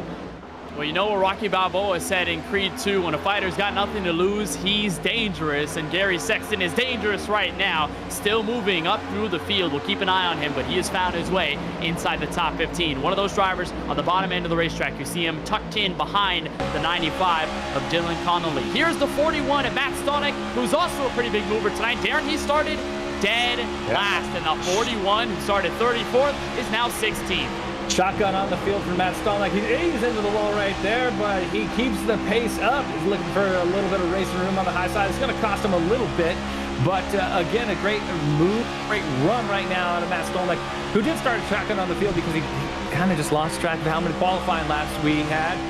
So no real fault of his own. I guess it actually was completely fault of his own. As we got a car on the wall, slow car in the wall, coming in the dogleg. It looks like we're going to stay green for the time being, though, as Stallneck continues his march to the front. And that was the 99 of Mark Rabillas. So we talked about lap cars and their tendency to move down on the track and let everybody by. Rabillas was one of the only ones, and the exception, to be on the outside, right up against that outside wall. Big run by Olsen, sent to Sabile, and it sends Olsen sideways into the middle of the field. He gets into his Grit Esports teammate. Bam, here comes the 41 of Stallneck, and somehow they all keep it straight. So race control does not call the caution, but those are two Grit Esports cars taken out in one fell swoop. What a bummer for everybody involved. Olsen has been running basically second to the 96 for this last, we'll say 30 laps or so. And looks like he just bobbles a little bit, and the 25, Sabile, gets a little bit aggressive, and it's on from there. And again, the broadcaster jinx into play. Matt Stallneck, we had just been singing his praises, marching up from the back of the field, and he gets involved in it as well. A really tough break for Brandon Howe if you take a look at the perspective of the 9 car. Meanwhile, they're absolutely duking it out for the top spot. They almost caused a caution. In the meantime, while we were looking at this incident, and you look at Howe slowing down, there comes the 41 right into the back end of Olsen's machine. So tough break for all three of them. This is the battle for the run up front. Lane Sabile has charged up to the P1 spot. He's getting pushed by Chase Cabry in the 39, but we saw some close calls between guys like Colin Fern, Sabile, and Presley Sora. Here comes Cabry with no help on the bottom. You look for the lead, but to no avail. It's just a dogfight at this point, Kenneth. This is just an absolute dogfight, and the dog I want to see come out on top in this one is Colin Fern. He is hungry. He is looking for the win as they're in the wall. This is absolutely going to bring the caution out. Finally, they turn him sideways. Presley Sora, I see, and a DJ Cummings in it, and there's going to be a handful more when we see who doesn't make it around. And it finally boils over. The battle for the lead ends in a spinning crash between two Ford Mustangs, the 10 of Cummings and the 98 of Presley Sora. So they both travel down to the apron and they go up into the outside wall, and we'll see what happened. Look at them, 3 wide, and Cummings is trying to decide where he's going to go. Sora gets a bit of contact there, Darren. I believe that was by, I think that was as he was going up to Chase Cabry. I'm not actually going to be able to tell you who was in it because I was watching who got through it. It looks like the top 4 made it through, and then everybody else there on back probably got a piece of it. It looks like Bickford was able to skate through, and this caution's actually probably going to come into play for him, as he'll be able to come down pit road and maybe get on sync with the rest of these guys on tires and fuel. That's a really good point. Yeah, we've been watching that 29 all night long in the way that he hasn't pitted, so lap 56 could be the money lap for driver number 29 to come in. So here's another look at exactly what happened. That was Chase Cabry looking for the lead, and then he has absolutely no help there on the inside until it finally arrives in the form of the 98. You've seen them 3 wide here. Watch that second car on the inside lane slowly drift up. Right there, he gets into Sexton, who gets a piece of the damage. Tough break for him. Him and Stallneck, biggest movers tonight, and they end up in a pretty tough scenario as those are the 2 Ford Mustangs that get involved. The good news, though, Darren, is that not much damage for either of them, so they should be able to continue. It's still a bummer, though, for Sexton after we've been singing his praises all night long. The kid was able to drive up to, it looked like the top 10 after being 2 laps down. Just got caught up in that one. But, hey, that's racing, and anyone in the field tonight will admit that that's just racing. Tough racing incident for those guys, and we're going to be under caution for the 3rd time this evening here from Atlanta Motor Speedway. We've seen a lot of drivers or a lot of teammates, you know, have a lot of moments here tonight from Atlanta. We've seen Chapin going crazy tonight, and a lot of them are talking about Joe Zolo. And Joe, first of all, welcome to the broadcast on Podium Esports. Glad to have you, part of our MNR Summer Series. Just walk us through what the night has been. I know the car's on pit road right now. You've got some damage, but what's it been like to race with these guys from Atlanta tonight? Oh man, it's been an absolute blast. I've watched these guys the past couple seasons, and to be able to get out here on track with them is it's quite fun. I can tell you that much. I can imagine it's fun, but it has to be hectic, right? It's Atlanta super speedway race. What was the mindset for you early in the going before that first piece of contact that you had on the front straightaway? I kind of thought just, try to stay out of the way, try not to be noticed, but I just wanted to stay in the running. Obviously having a clean race is the top priority, and that's obviously not happening right now. But just trying to make the best of it, really, and see how far up front we can get. Hey, let's talk about this car, the paint scheme that you've got. I love the Syracuse orange. Talk to us a bit about that and the paint scheme for tonight. Yeah, absolutely. So when I joined the league, I saw we had to, have the contingency decals and stuff, and I was like, I don't really have a true paint scheme I run that's mine, so I figured why not make one, and I'm from Syracuse, and figured it'd be fun to make up, so I put it together, and here we are. All right, well, it's a beautiful Chevrolet Camaro. Go orange, as we'll say. But a nice car tonight, Joe. Thank you so much for joining us, and best of luck on the restart here from Atlanta. Yes, thank you for having me, guys. All right, so that is Joe Zolo, who's going to be restarting back in the 21st starting position. He's in the same row as Brett Baldick, pretty far back in the field, but he's still got a shot to be in this race. He's right behind Brandon Half, who got a piece of the contact off of the almost caution that came out for the actual caution just a couple of laps prior. We've got Hog Tamers at the front of the field, the two teammates, Lane Tabile and Corey Heim, leading this field back to green. The Mach10 Digital 200 gets back underway, lap number 59. Clean looking restart for the guys right now. Hopefully we'll be able to crank out another nice little green flag run like we just had as they fan out into one. That's the first time that they've gotten single file that early on in a run, as they are single file down. I was going to say single file down the backstretch, and the camera changed for me, and we've got a battle for second and probably for the lead as we look into turn 3 and 4. And of course it is Colin Fern stepping out of line and trying to rile up and put a show on at the front of the field. I was wondering how long it would take before Colin Fern would try and gun out for the race lead, and it did not take long at all. The only thing that he was missing was some proper help. Now he's got it with the 29 of James Bickford. They're going to come out of turn 2. 96 finds a space up top, so he'll settle in right behind Chase Cavery. But Colin Fern was doing something, Darren, that he talked about a lot at Daytona earlier in the season, was side drafting. Here with these next-gen cars, get up right in that quarter panel, could take the air off the driver's spoiler and lose some miles per hour, and you can get speed on them. Yeah, he's not content to ride either. He's just not content to ride. We saw that on that last run when I was talking about him being a hungry dog and looking for the lead, and he is starving for that lead. He held that lead for, we'll say, 25 laps up until just a little bit ago, and he wants it back badly. He is not content to ride. A lot of these other guys look like they're fairly content just to enjoy the next couple laps incident-free. Colin Fern is not one of them, and he is looking for a push, any push, to get to the lead at this point. And he is not satisfied with running 3rd, 4th, or 5th, even 2nd. He wants to be commanding this race. He doesn't care who pushes him to the front. Right now, it's Michael Fisher in the 30, the car who had the pole time for a while in qualifying, before he got beat a little bit by some of the other drivers around him. But Michael Fisher with a great start tonight from Atlanta, and a rather clean Ford Mustang running 2nd on the inside.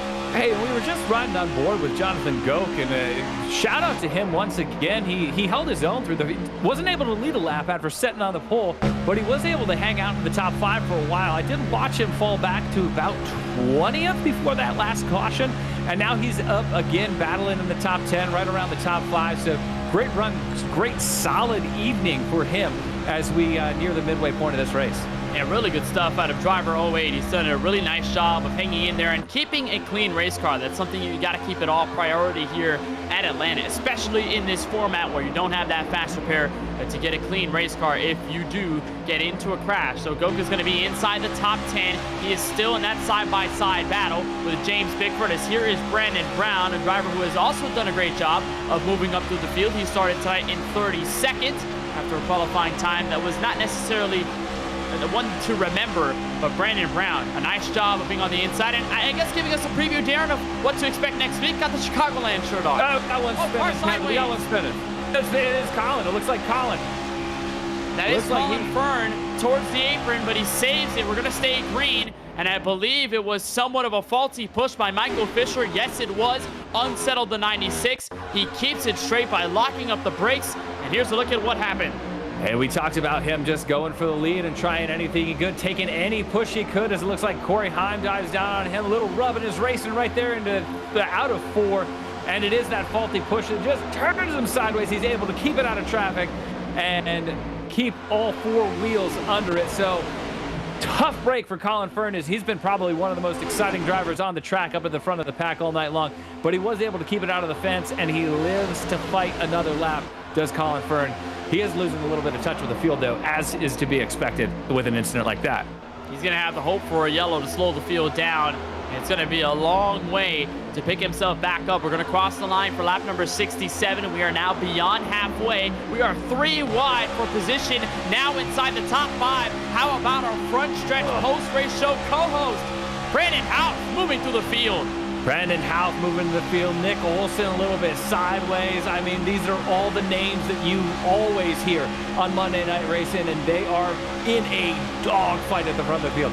There goes Presley Sora in the 98. He was just wrapped up in that last caution, and here he comes back to 7th place, battling, looking for any line, any push to get back up to the lead. It just shows you that this race is not over until it's over, and no matter how tough of a race you've had, it can easily turn around for you. Brandon Howe got caught up in an incident that did not bring out a yellow with his Grit Esports teammate Nick Olson.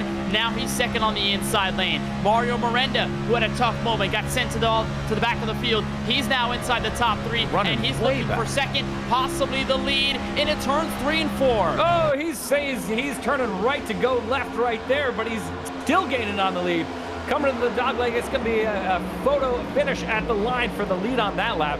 Miranda, though, he was hovering around the back of the pack through that last series of cautions, and here he is in the OU colors, battling for the lead against one of the best in the business on super speedways in Leighton Subile.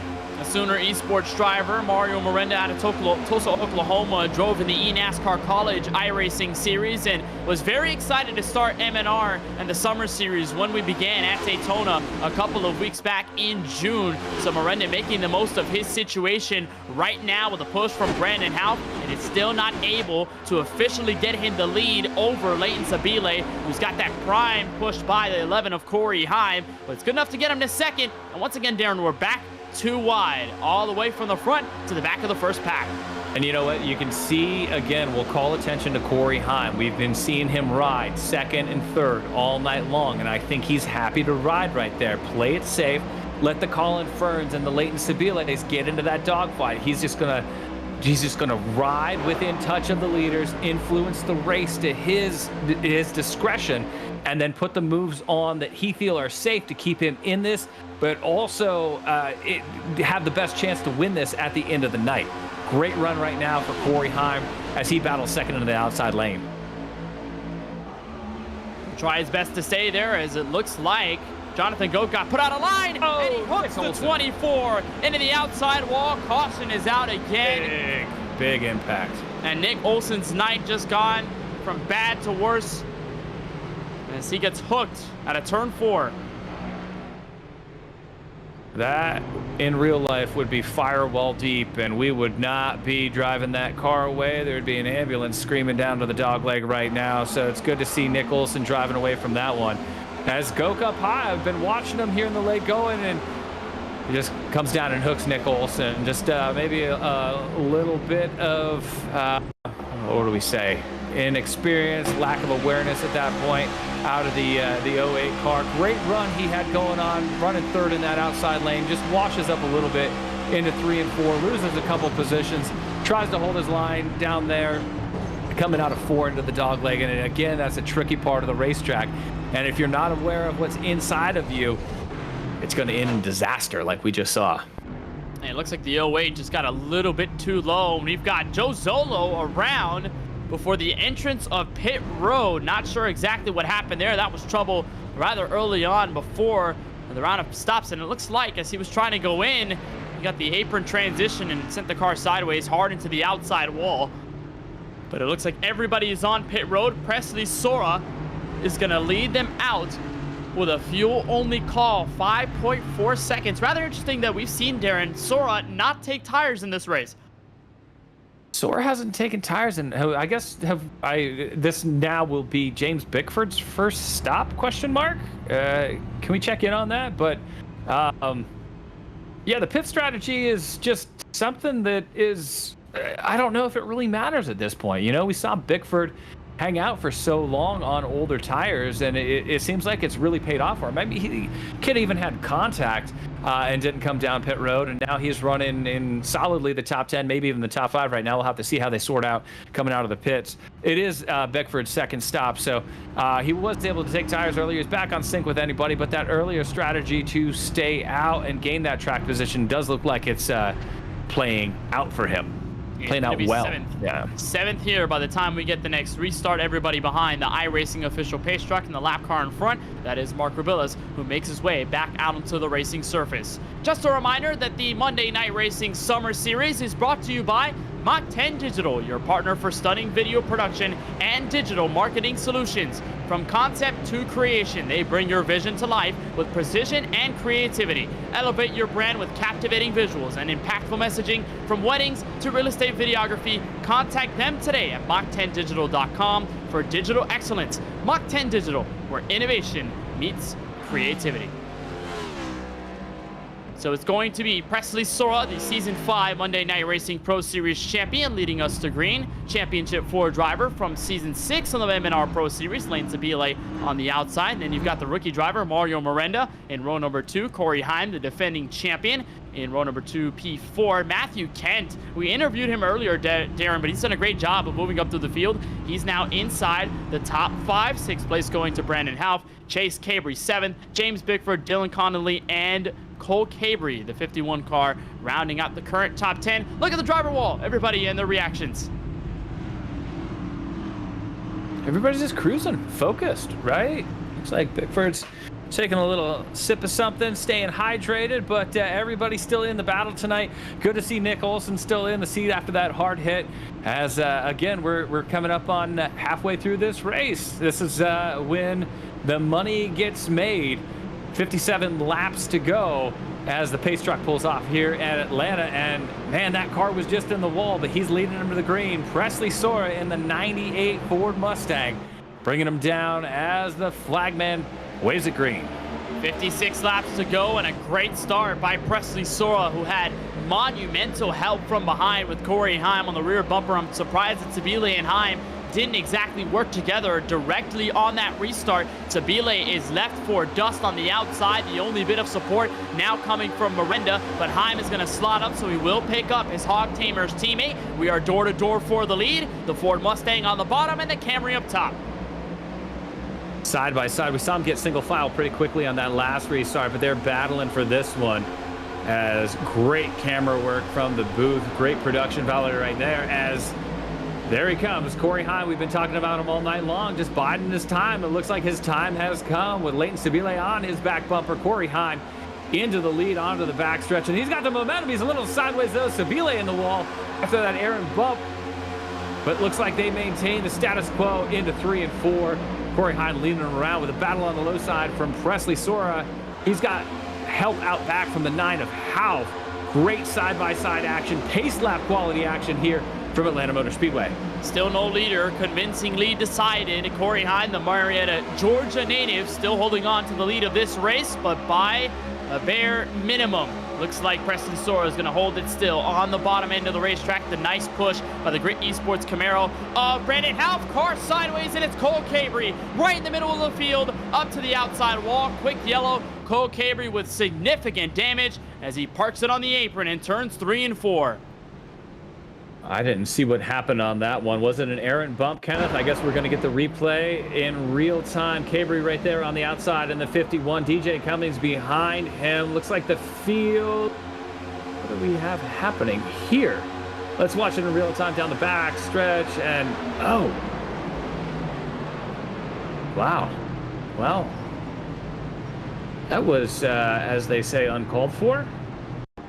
Looks like the 30 car was going for a hold. It just wasn't open at all. There was no hole there to even attempt to be open.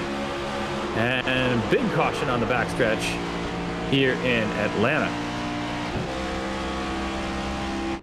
saw the hit there to DJ Cummings in the 10 car. That's the second caution that he's involved in. He got some heavy right front damages. We'll look at it here from Ford Martin, who we haven't talked about all night long. The driver of the 07, he sees it happen right in front of him, and he almost about has nowhere to go as he goes right up into the track, into the 10. That's a hard hit. Big hit. Lot of big hits taking place here in the middle part of this race. We've been slowed down a lot by cautions. Big hit for Nick Olson, Ford Martin. It's good that we're sim racing because we would be racing to the hospital at this point if this was real life. Huge hit into the door of DJ Martin on that one, or DJ Cummings on that one. But there we go with the 81. Yeah, it looks like the 81 was able to make it through. Dale Tanhart hadn't been able to say his name a lot tonight after his second place run at Daytona. Hanging out of the back of the pack, but from what I've been able to see, has been able to keep a clean car throughout the first half of this race. So he'll be in contention here at the end of it if he's able to maintain the fenders on that thing.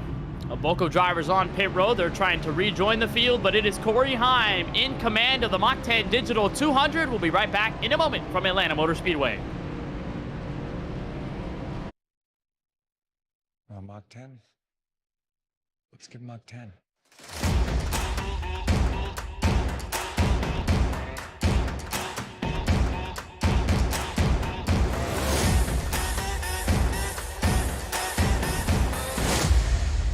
You're cleared for takeoff.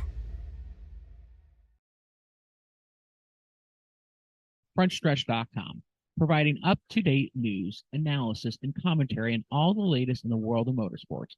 Check out Front Stretch YouTube page for post-race content after the checker flag waves for most NASCAR events, giving you up-close interviews with your favorite drivers and the stories that matter each weekend. For the best seat of the track and the best view on the web, visit FrontStretch.com.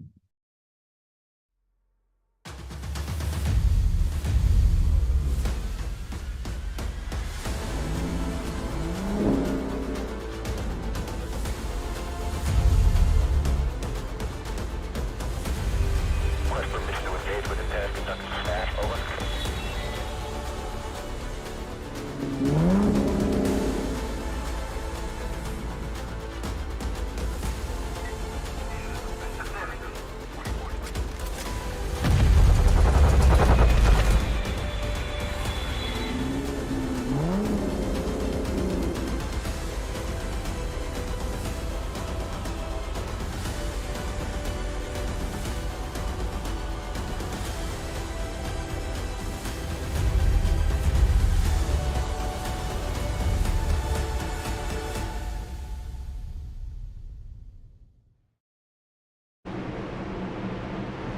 Welcome back to coverage of the Mach10 Digital 200, ready for a restart inside 50 laps to go from Hampton, Georgia, and Corey Heim leads us back to the green flag. Lane Tabile to give him the push behind, and that outside struggles to get that run into turn one. Brandon Houff and Presley Sora going to try and fight back on the top, but it is no match for the three-car train out of turn two. Those Hog Chambers cars were bumping each other before they came to the line. Great push from Leighton Stabile onto Corey Himes. Got him in the lead into 3 and 4. But here comes the run from Presley Sora, Season 5 champion. He's got the run in the low side. Momentum goes to the 98 as he ekes out a lead. Let's see if Corey Heim can nip him at the line. And it will be Corey Heim maintaining the lead.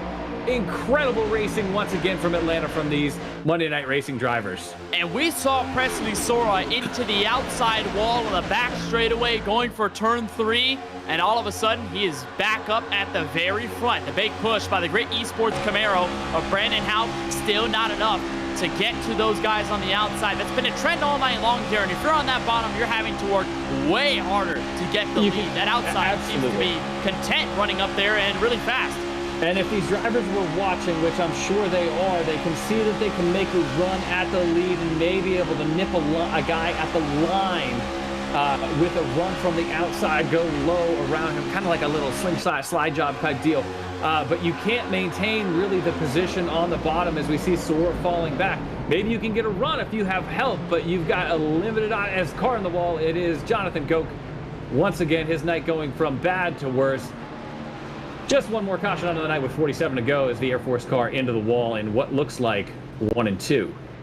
The Air Force car with a big hit to the outside safer barrier, and it was because of 3 wide action on the back straightaway. We saw it somewhat in the mid-pack, but it was further back in the field where Goat got involved. Here's a look at the replay, Darren, and see exactly what happened here. Look at that 13 in the 08.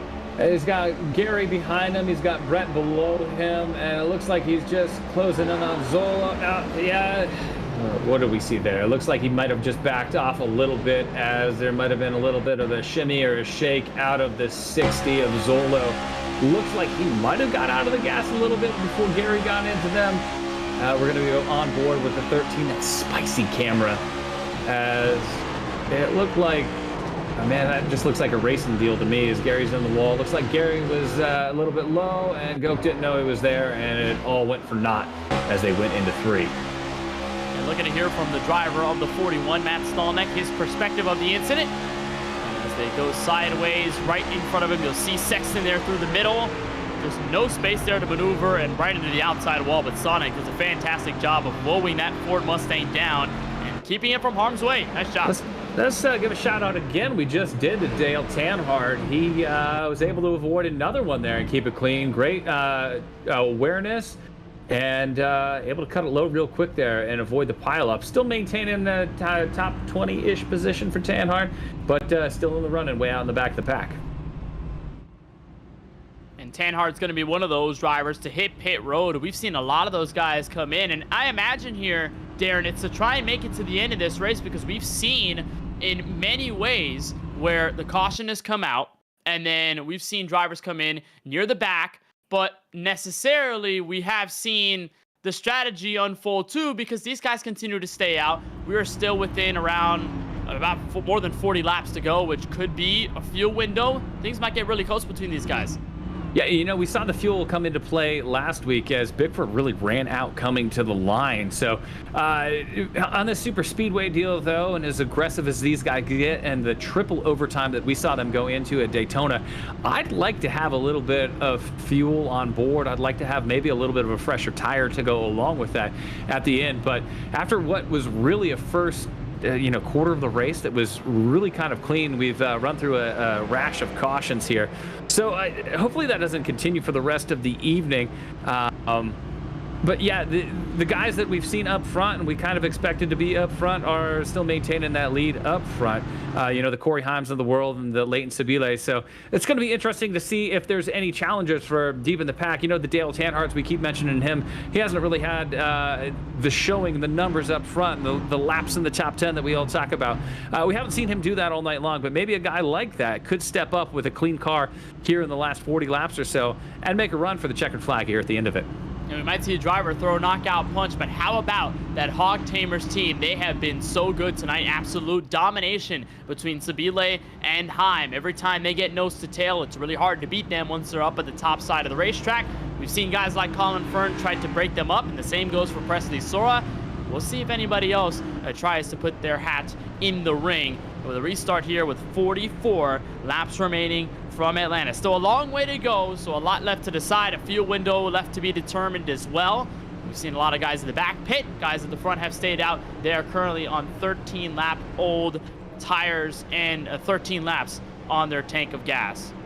So here comes Corey Heim, Lane Sabile. Row number 1, outside and inside pace truck is down, and it is all to the discretion of driver number 11, who will lead him through the restart zone, and we're back under green in the Mach10 Digital 200. Yeah, let's see how these Hog Tamers sort this out, if there's a little bit of a deal going on right here, and it looks like there is, as it was Sabile who lifted off and let Heim get in front of him, but that's going to open the door for the outside lane. Here comes Presley Sora charging to the outside. Now he's got the preferred lane on the outside. I'm sorry, that is up there. Yeah. And that moves Miranda to the lead. So a new race leader from Atlanta Motor Speedway. Brandon House going to move as the third car on the outside. Michael Fisher, what an absolutely fantastic run it's been for him. He wobbles a bit out of turn 4, but it's good enough to keep that run going. Now he moves to the bottom, and he makes contact with Miranda. Boy, the teammate deal did not work out on that one, and it was almost like Miranda knew what was coming. He knew that they were going to back off to let Heim down low, and now it's got both of those guys back in the bottom half of the top 5 as Miranda to the lead with Fisher on the inside. we've got some new guys at the front of the field for the first time in a long time as those Hogtamer guys look to battle back on the inside of the racetrack. Going to for sure. Miranda's going to back out, but he does not find the help. We're 3 wide for second. A bit of a bobble there by Fisher as he got the push from Brandon Howe from the 89. Tried his dearest to move the 30 out of the way. He's loose up the track. 4 wide in turn 2, and we keep it together. Incredible driving, incredible saves out of these guys. We know these new gen cars just are able to hold on, and you can drive them all over the place, but incredible saves throughout the field all night long. And of course, Corey Heim out front with his teammate Leighton Sabile behind him. Great run, and I guess the strategy finally paid off for the Hogtamers guys as they maintain the lead.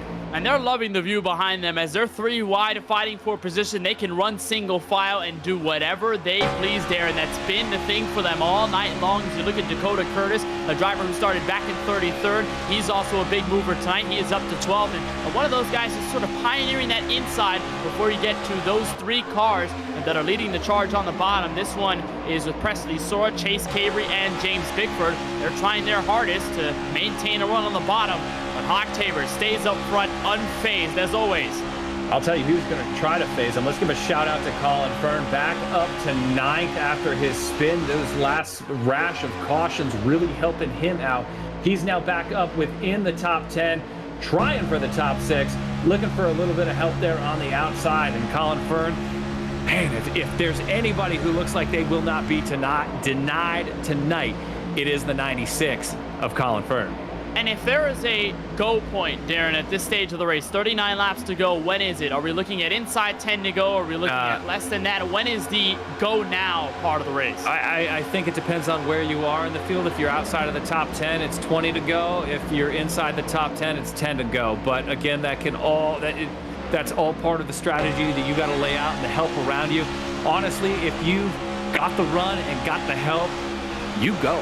It doesn't matter if it's 25 to go, if it's 38 to go. If you're Dale Tanhart in the back of the pack, you're going. If now, you got to go now. You got to get the track position that you need to. And hey, at this point, if you wreck the digital race car, it's no skin off your back. And if you wreck going for the lead or the track position at this point, we've seen so many guys be able to reset and still be in contention that you still might have a mulligan in the bank. We still want to hope that you do not get any sort of damage. You don't end up in a crash. You want to be as clean as possible in this last stint. 37 laps to go, though. That's a pretty big ask out of these drivers in the field when they're this close to each other. And they were hip checking each other about a lap or so ago. Presley Sora and Corey Heim were making contact side by side, and yet somehow they did not go around. None of them went for a spin. Nobody got others involved, and there was no caution. They kept it going without a hitch, and we did get warnings from race control just letting drivers know about the yellow line rule, which is a red and white line here at Atlanta, but they mentioned you can go underneath the apron on the quad oval, but you cannot go under it anywhere else if it's for track position, so we'll keep an eye on that too. And I'll tell you who we're watching too is that James Bickford, the 29 car on the low side. Is he about third in line on the bottom? Our two-time defending race winner, you need 3 to have a streak. He's looking to start a streak tonight, and he's been in prime position all night long. Really quiet night outside of the pit strategy call that he made earlier. Had a little bit of a contact in an incident that was not of his own doing, but James Bickford locked in, focused, and running 6th at this point in that Toyota Camry. And James Bickford, also a driver that cannot be denied as a 2-time winner in this MNR Summer Series presented by Mach10 Digital. He's been able to win the first 2, one of those in the last couple of laps at a super speedway in green-white checkered territory. Can we see the same happen tonight from Atlanta? Still a big question mark, and the Hogtamers remain up front. Corey Heim leads them to the stripe, and the outside lane just as strong as always. 3 cars up there have been the strongest so far. Presley Sora not able to break away. They got to do something different here. It's just that bottom line. I don't think we've really been able to see it form up and have a run at the lead. They can get close, but once they get just almost there, they start falling back.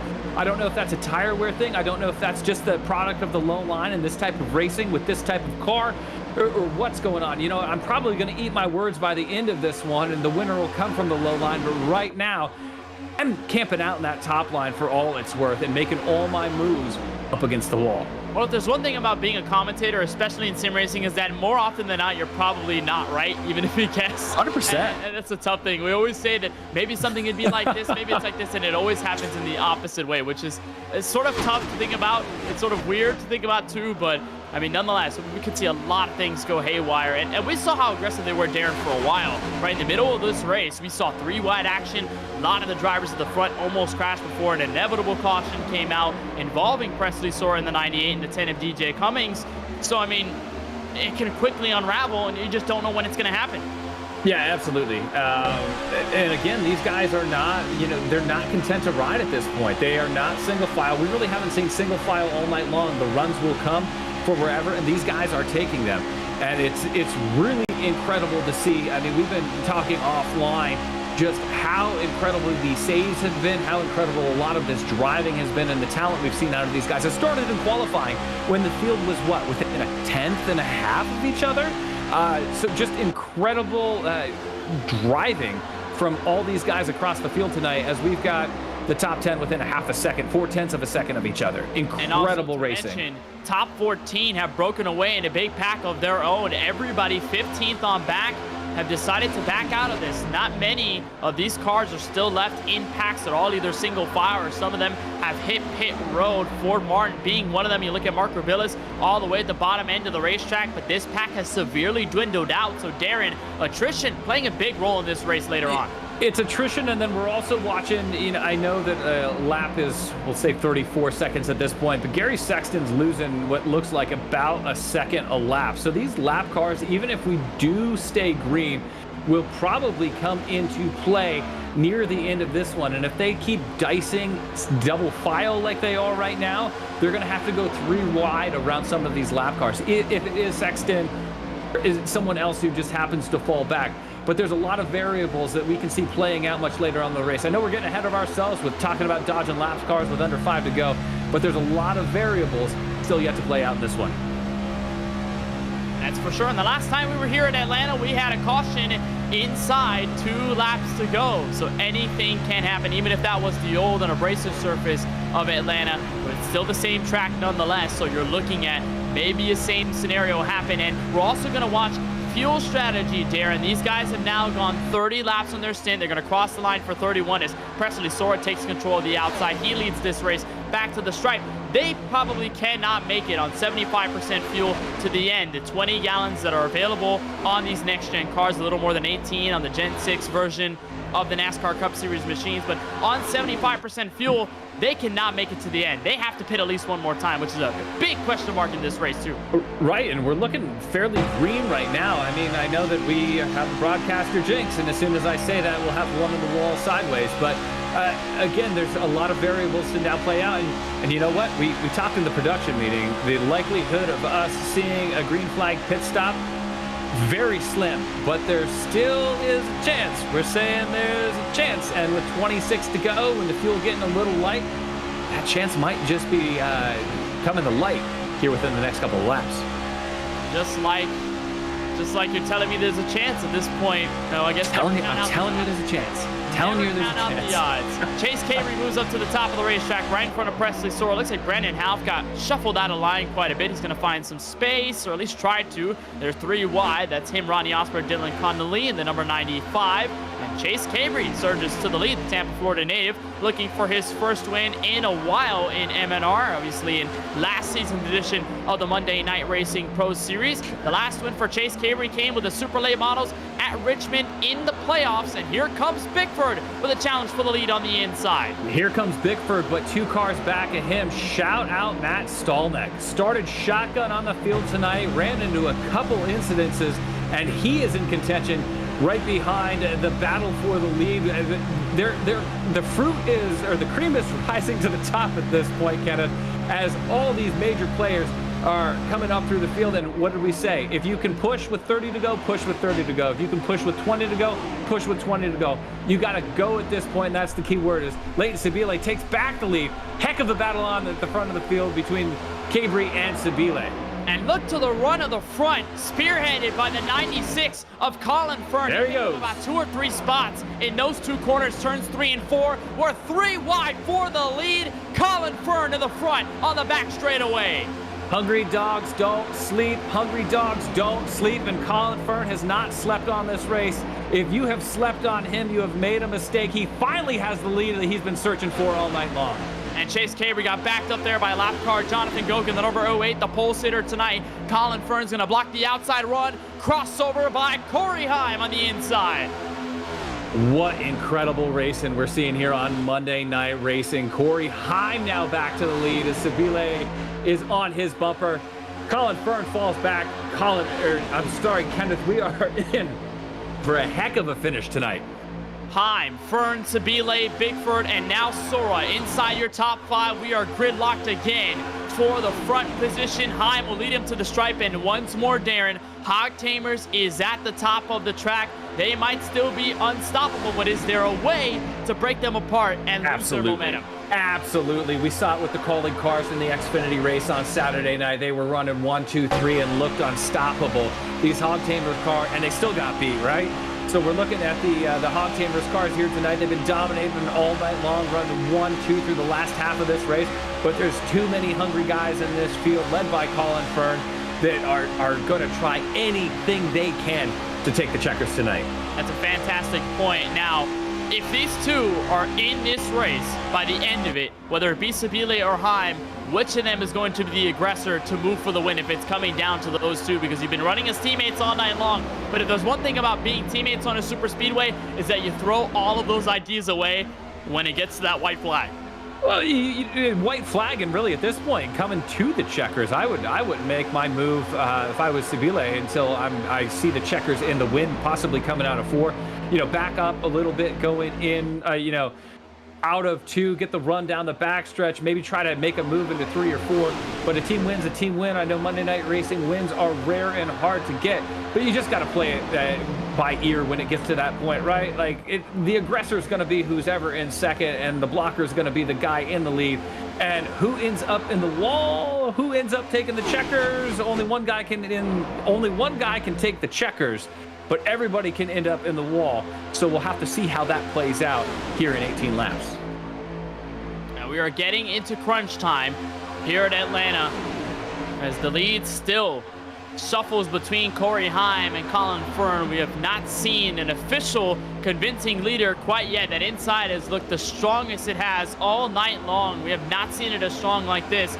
And remember, these guys are still on the verge, possibly, of green flag pit stops. So how dramatic will it get? They crossed the line, a lot of them lap 41. Colin Fern, the only driver on a different strategy, better by 6 laps. 35 laps ago was when he pitted, so he's got a 6-lap advantage. But in a super speedway where you need a lot of help, it probably won't be any big of a difference for Fern as he stays on the bottom, and Corey Heim has a breakout in front, but for at least 5 or so seconds. Little bobble out of Fern right there, and he's got all the help he can handle at this point, and that bottom line is just not shaping up like we wanted to. We've been talking that the dominant line all night long is up top as the Hog Tamers cars pull a car length.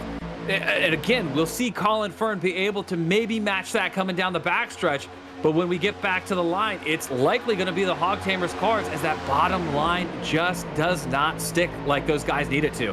And the question is, does anybody force it 3 wide? Are you willing to risk that for these guys somewhat back in this first pack? You look at Matt Stallnick in the 41. He's been hanging around the top 10. You look at Chase Cabre, who got shuffled out of line. Dylan Connolly, who's been also hanging there, but hasn't really done much for the front. What risks do these guys take at this stage? I mean, it's how much you want to win it, right, Kenneth? Like, if you just are happy with your 5th place, then don't risk really anything. Just ride. But I think all these boys are racers. We're all racers, and we're going to risk just a little bit. Maybe a wrinkled digital fender or 2 to get that win.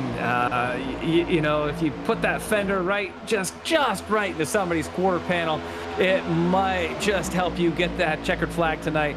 So again, it depends on who your friends are out there, where you're running, what you really want to accomplish tonight. If you're a James Bickford and looking for the sweep, maybe you try a little bit harder, or maybe you're content to ride with 2 wins and just maintain yourself in the points. So there's a lot of varying strategies, there's a lot of differing desires out there as we go on board with James Bickford, trying to work that bottom lane right behind Colin Fern. Nice little run they finally get. Does the 96, but again, the 11 up top is going to have the momentum coming onto the backstretch, and especially with his teammate behind him, Leighton Sabile, they are going to maintain the lead once again. Half up there too, contributing to that outside line. And there goes the top side, so they are going to break out ahead quite a bit, and that's a good run out of 4 for Brandon Half to the back bumper of Leighton Sabile, so they'll pick up Corey Heim. That's really good news for them, so they're going to be able to chill out for a little bit and hold off Colin Fern in that 96 for a little while until he inevitably is going to come back at this stage of the race. So we are going into 11 laps to go. We're probably going to be looking at maybe some pit stops at this stage of the race, but so far nobody has even looked down there at all.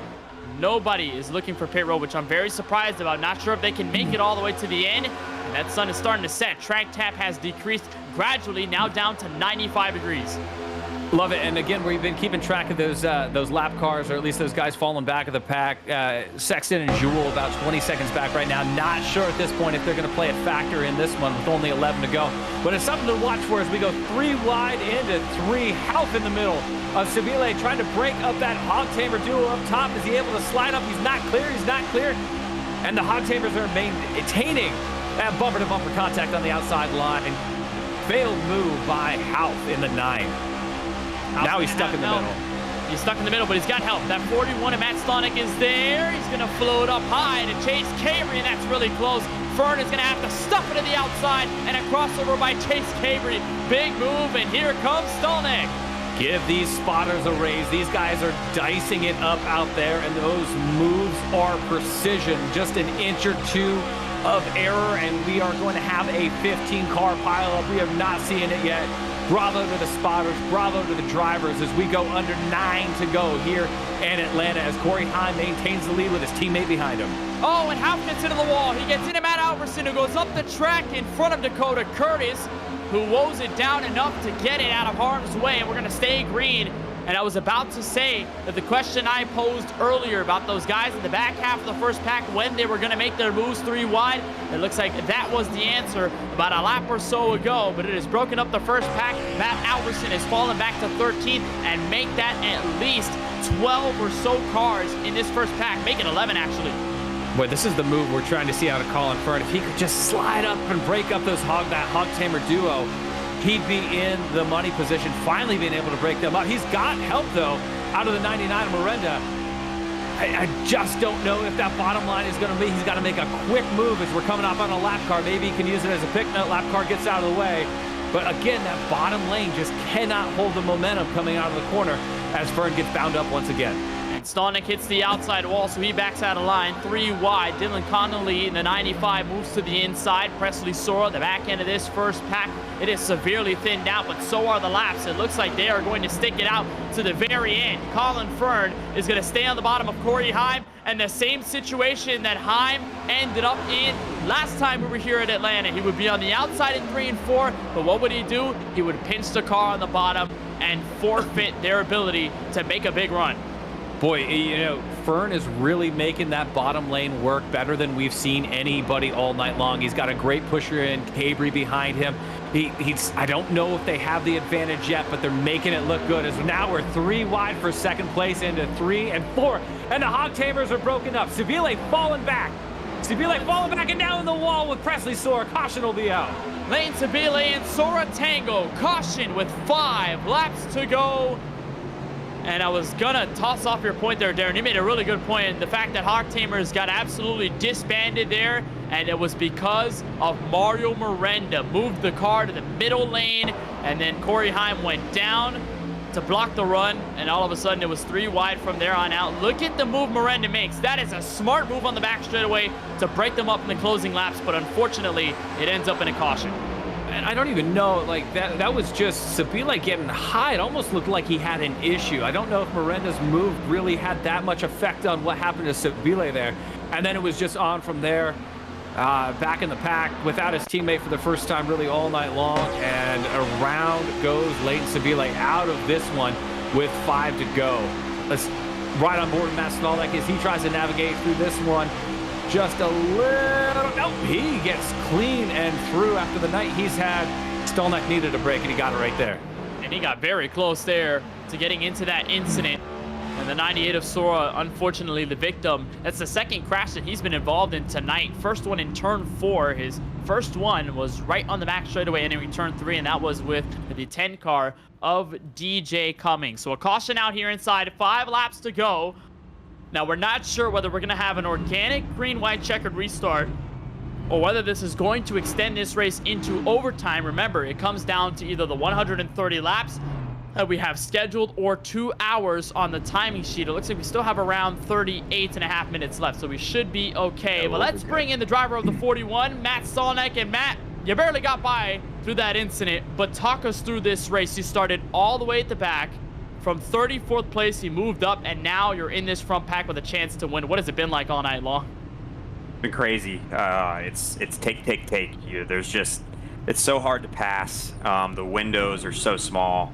You have to take everything if it's there, and luckily I've been able to kind of get away with a few of those and find myself here in the lead pack with a shot to win this thing. It would be a pretty huge win with this being a short season. So this has just been crazy, man. It's a wild this reconfiguration, but we're having a lot of fun.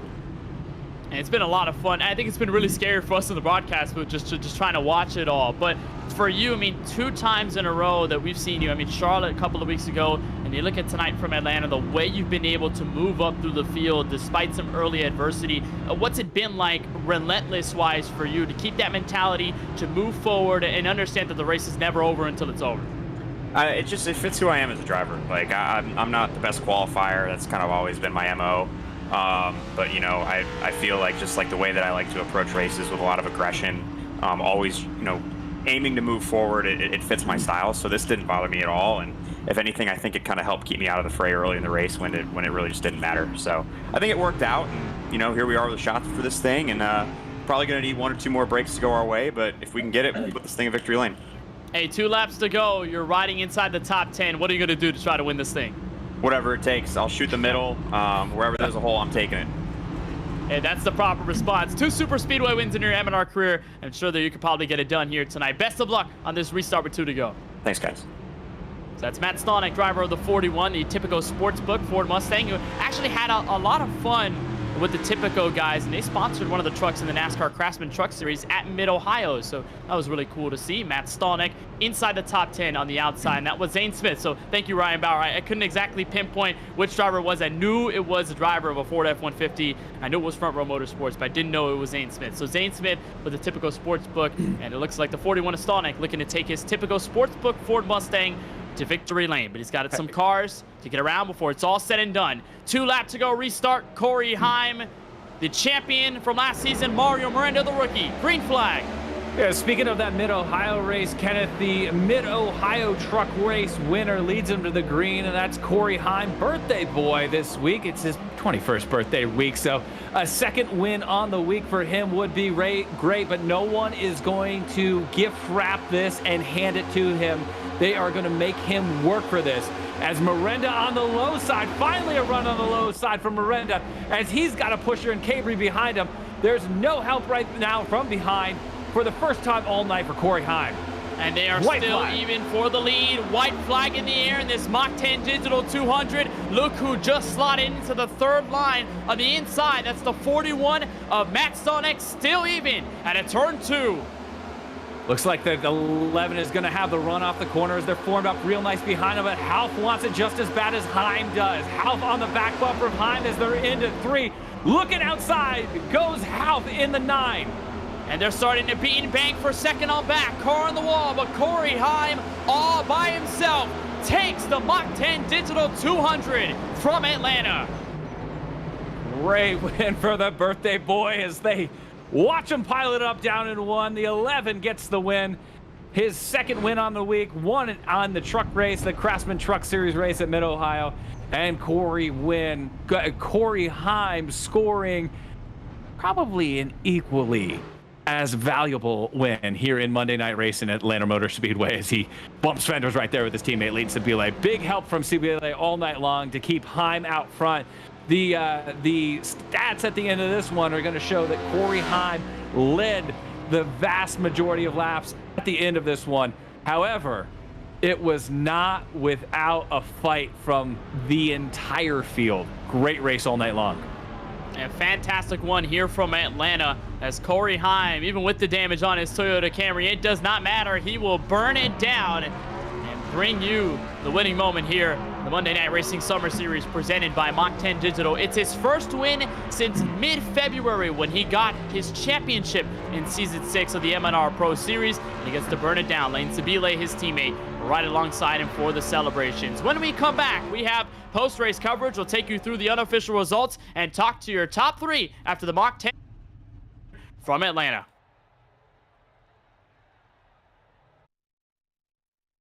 Mach 10. Let's give Mach 10.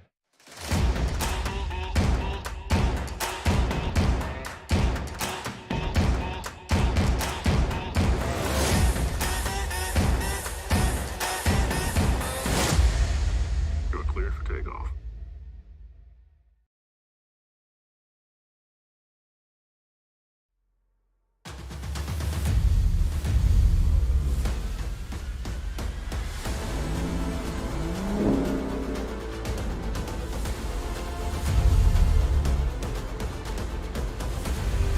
Request permission to engage with impact conducting smash. Over.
FrontStretch.com, providing up-to-date news, analysis, and commentary on all the latest in the world of motorsports.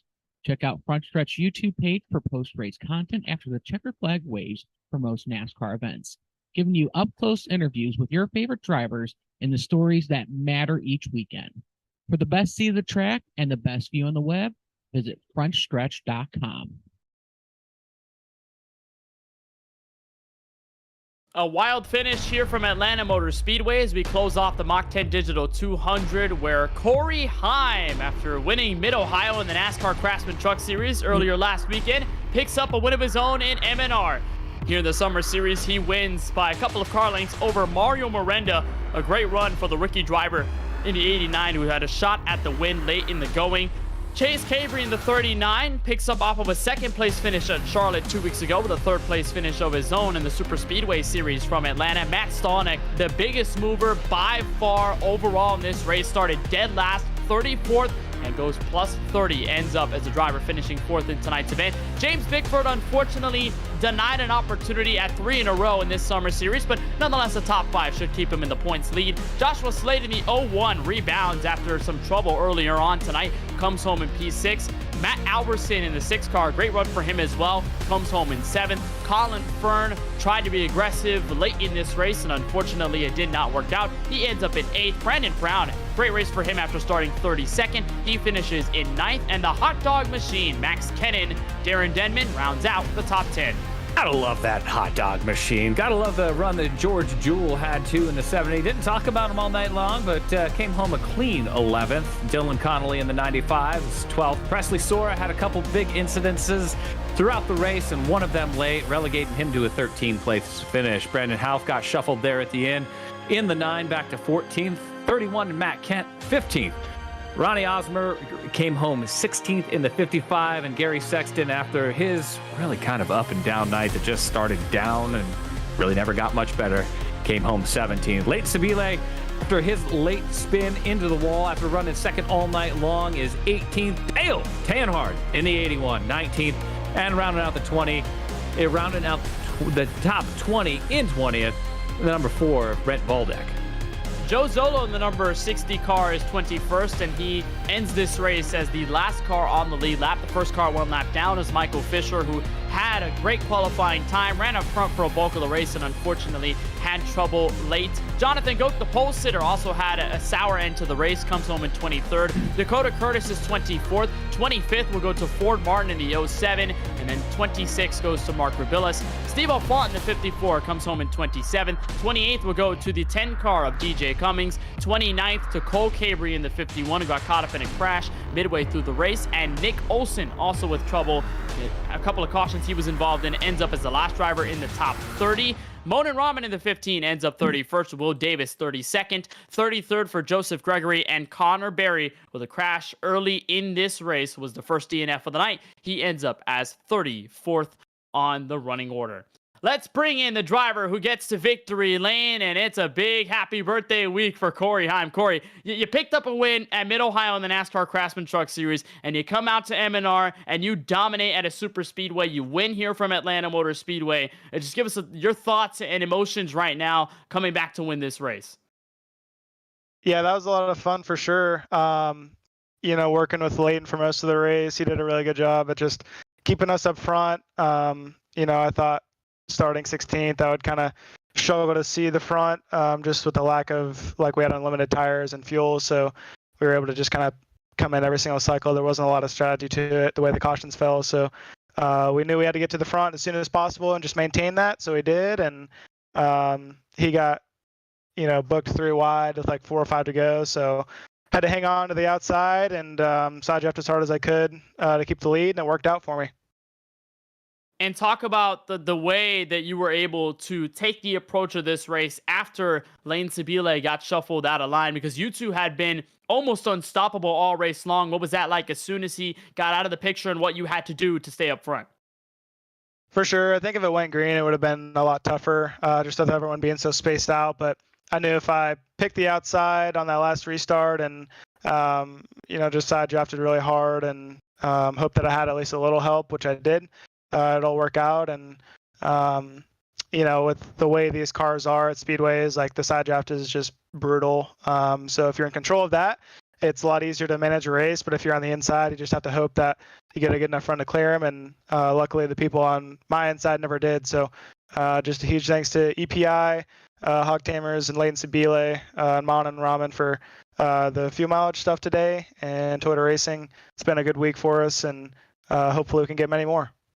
Well, top 10 at Charlotte Motor Speedway a couple of weeks ago with the Gen 4 car. You get to rip that car once again, this time around Chicagoland Speedway next Monday night. So what's that race going to look like for you, and how are you going to try to go 2 in a row and try to be James Bickford in a way and try to repeat? That'll be fun. I think Chicago is one of my favorite tracks in iRacing. I haven't actually done it. Well, I guess I did it a little while ago in the last season, but I haven't run a really high horsepower car there in a while, and that was one of my favorite things to do, growing up, with the old cup cars and stuff. So that'll definitely be a lot of fun. Hopefully we move around and can run the top like you used to be able to, and make it a fun race. But yeah, just really huge props to everyone who makes the world go round in Monday Night Racing. I feel like they've done a really good job with this year. Just everyone was kind of bummed out when we found out that we wouldn't have, about 8 months until the next season, and they did a good job with kind of doing a lighthearted summer series, and I feel like it's been putting on a really good show as well. So huge thanks to those guys as well. It was a hell of a show put on track by you, Corey. We certainly appreciate the time. A big congratulations on winning the Mach10 Digital 200 tonight from Atlanta Motor Speedway. And happy 21st birthday. We'd like to say that. I know it was a couple days ago, but we hope you enjoyed your birthday. And congratulations on the Mid-Ohio win. We'll see you at Chicagoland next Monday. All right. Thanks, guys.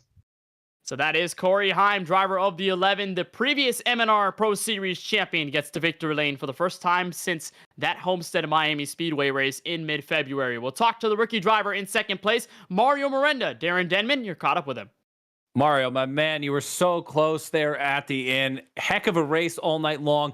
I was watching you, and the Colin Ferns of the world are just outwardly aggressive, but you were, I feel very subtly aggressive all night long and put yourself in the position that you needed to be in there at the end. What more did you need to just get those extra 700ths of a second and get that win?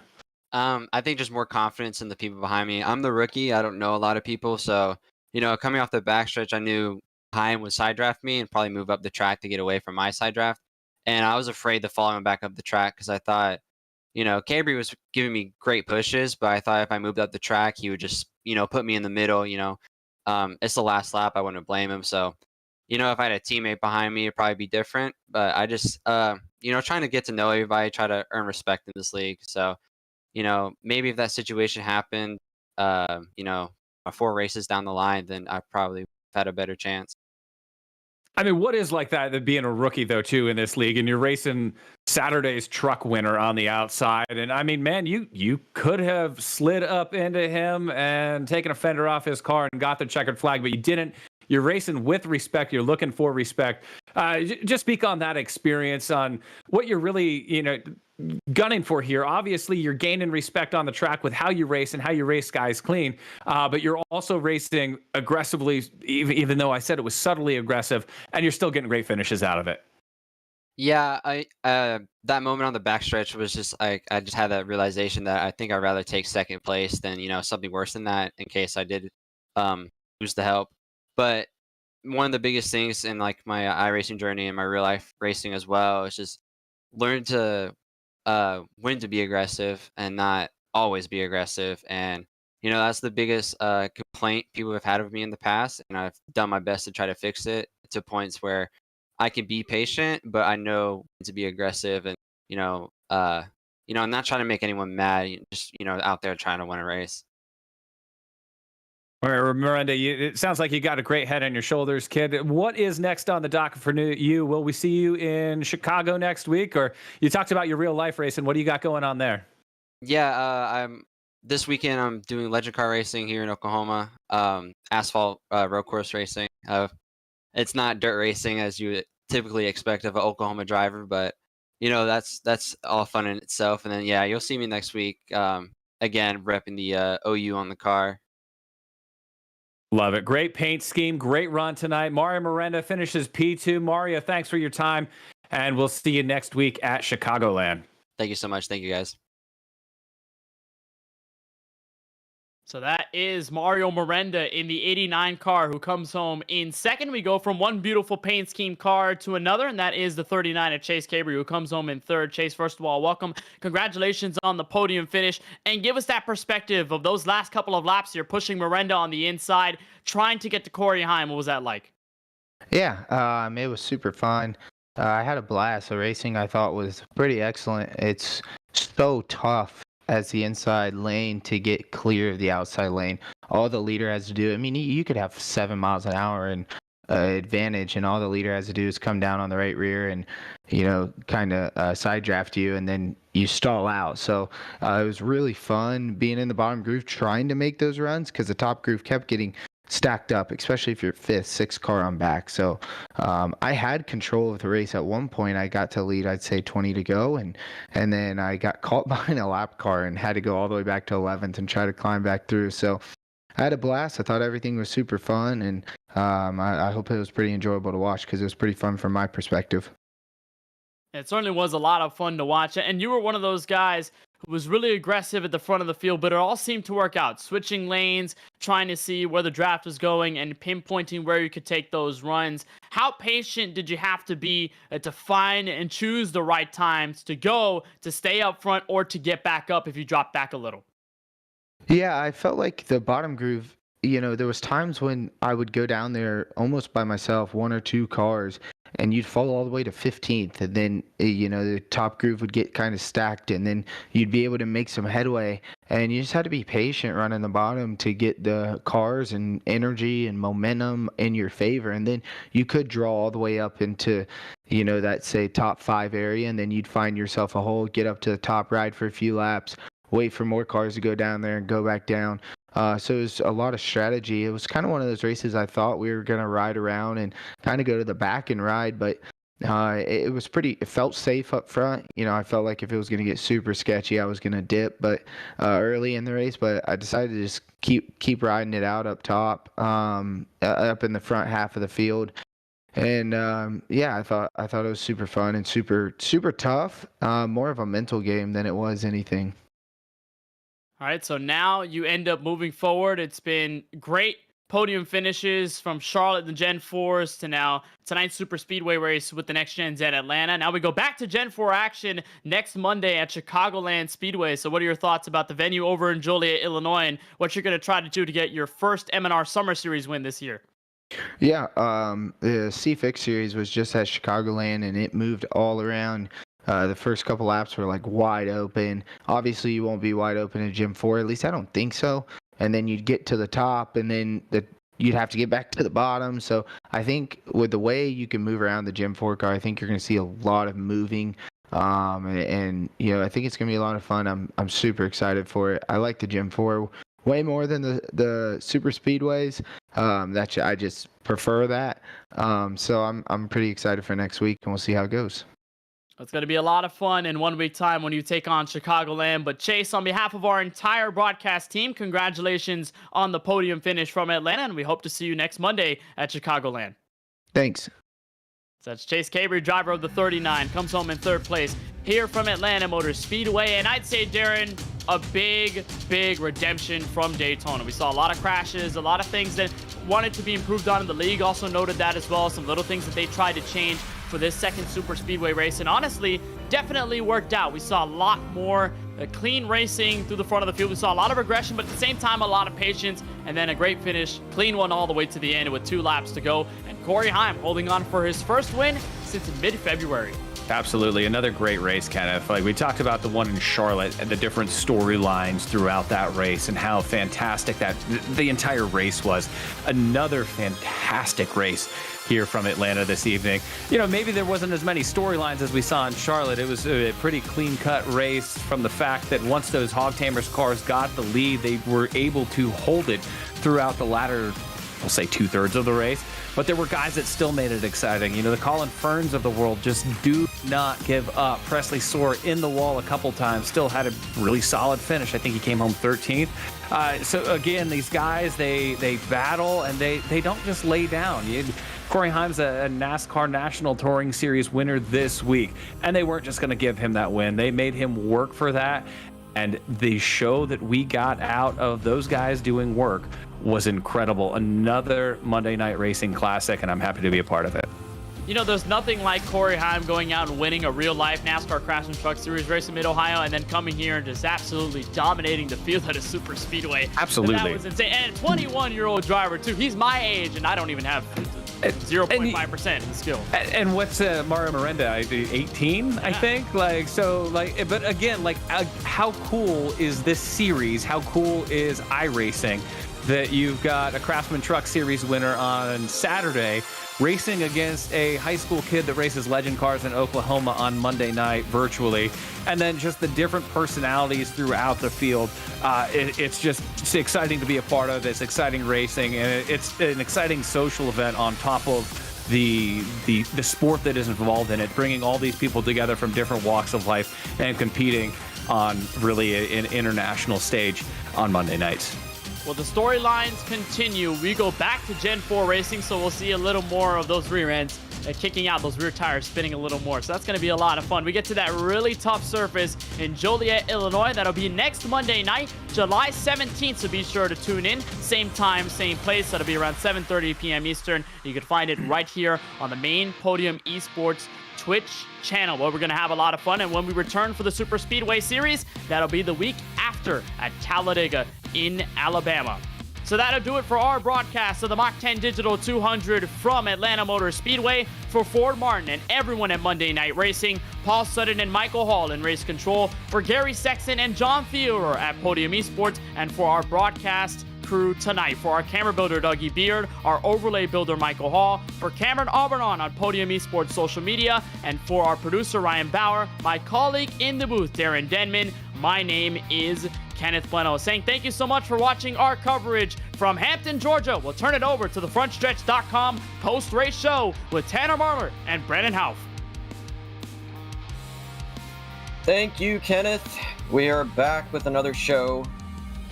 This time, I'm Brandon Houff, and we have a special guest, Tanner Marler, filling in for Mike, who couldn't make it tonight. So I was the lone front stretch representative in the race. But how you doing tonight, Tanner? I'm all right, Brandon. How are you? First of all, we got to address the elephant in the room. That was a great effort on your part out there tonight. I tried. I have a lot to say about the race, but I don't know. Every single one of these races, I feel like at the end of it, I'm always like there, but something just prevents me from like getting to the top 3, getting to that win. Like tonight, I felt like was my best shot to do it. And I thought I had it there in turn 3. And then I got left out. And then I got spun. And then I got pushed across the line. And here I am 14th. But I'll tell you what, that was a really fun race to be a part of. I will say for the most part up front, it was pretty clean. We were aggressive, but I thought it was clean. I don't know what it was like from a viewer's perspective, but from my perspective, it was really good. I'd have to completely agree. And again, as one of the first-time viewers here tonight, I will have to say up front, it looked borderline, almost too aggressive. Like it was riding that line between being too aggressive, but still maintaining the cleanliness up front. And there was a moment there with about 10 to go that I want to kind of dive into with you. You had Heim up front, and you were trying to split him and his teammate, and it looked like you took the middle lane. Can you explain kind of your thought process there? Yeah, so I don't know if anybody was paying attention earlier in the race. I got shuffled back in that one of the wrecks. I think it was between me and Nick Olson. It didn't cause a caution. I got shuffled back to like 26, 27. And then I pit. Yeah, here you go. I think this is the one with 10 to go, I think. But no, yeah. But earlier in the race, I was back there, and on a restart, I said, screw it, I'm just going to use the middle, see if it works. And me and Nick went from about 25th, 24th to, I think we got up to as high as 3rd. And all I did was use the middle and split everybody. So I'm like, all right, with a little bit of help, this can work. And so with 10 to go here, I saw Matt, I saw him get a huge run. So I was determined, honestly, to split up the 25 and the 11. So I did my best to try to get with Matt. Hopefully he would get enough of a run to push me. That way I can either get, kind of side draft the 11, kind of push him back or pull him back.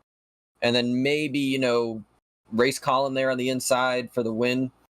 Obviously we had a caution, so it was all, for nothing. But that was my thought process. It didn't work, but, You kind of answered my next question there, in that you and your teammate at one point, Nick, got into a pretty bad incident yourselves and were able to drive back through the field, and you answered it there. You guys just rode the middle the whole way up. Yeah.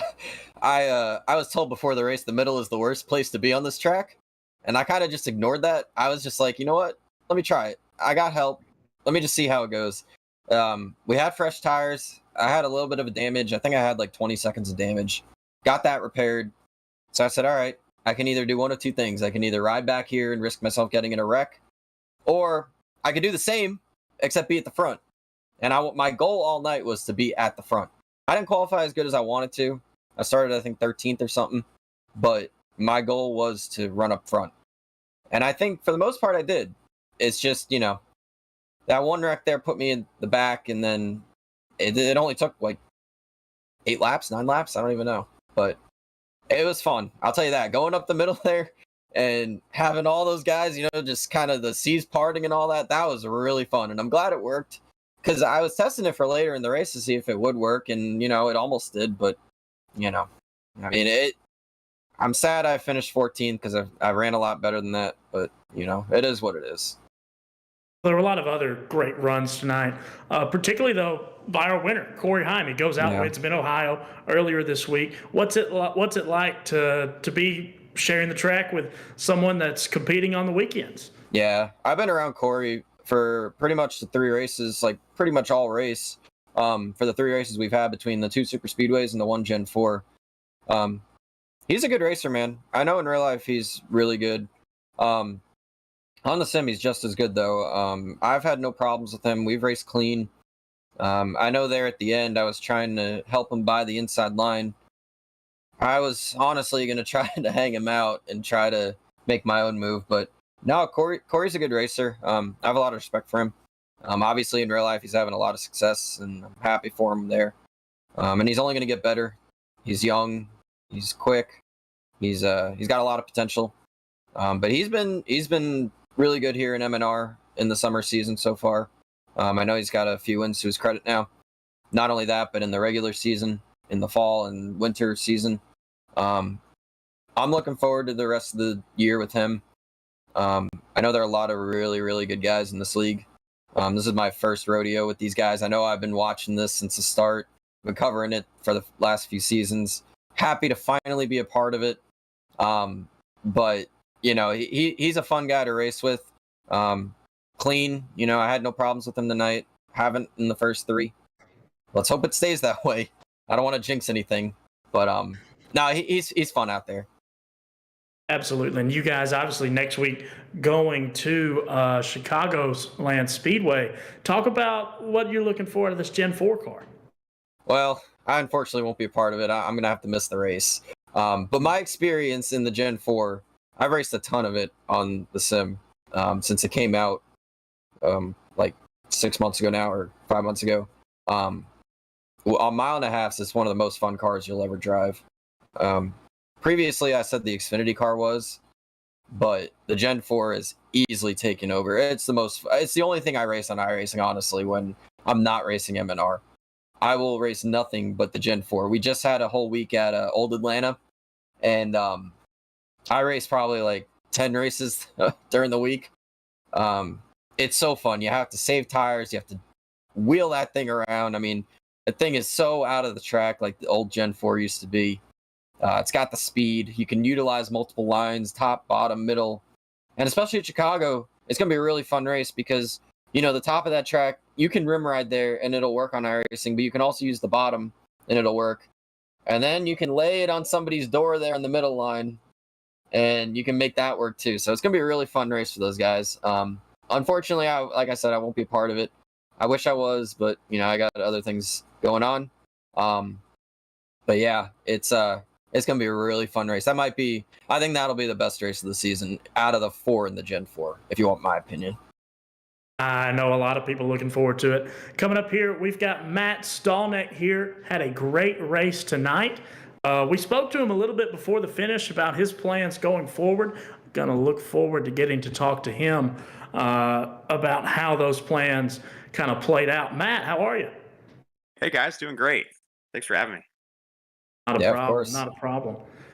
You mentioned there in the interview, late race, you were going to try to be aggressive. You're going to try to push that fit your style much better.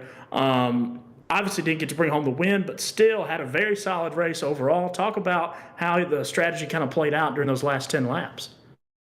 Yeah, I mean, from my vantage point, the biggest thing was I felt like you really needed to be at the top. I felt like that's really where all the momentum was. And then it was really just about picking your spots and finding kind of that right moment where you could take a run and then, bring it to the middle or to the bottom. Brandon and I went to the middle at one point. I was like so thankful because I felt like I didn't time it right when I made that move. It was probably like with like 4 or 5 to go. And then Brandon came behind me and we ended up actually making some decent progress up there and kind of had the middle going. But it was just about filling gaps and trying to catch people. From where I was running, kind of in that like third, fourth guy in line, the biggest thing was you wanted to catch somebody off guard going through the dog leg, and either you could really make a pass to the middle or you could pass to the outside too. But you had to be in the top lane. I felt like if you weren't the lead car on the bottom, there was really no point being on the bottom. So, and then on that restart, honestly, it was just filling gaps. Wherever I saw clean air, I put my car there. It was a little bit more art than science on those last 2 laps there, but luckily was able to kind of stay out of the fray and get a top 5 for first top 5 for the Tipico and front row team here, Front Row Motorsports. It's been an up and down summer season. I felt like the first 2 races we didn't get the results that we deserved, especially last week at Atlanta. So to come back and get a really good run tonight was vindicating in a lot of ways. I think they mentioned it on the broadcast, but this was the first time that MNR had run the repave during the summer series. So what was that adjustment kind of like for you guys?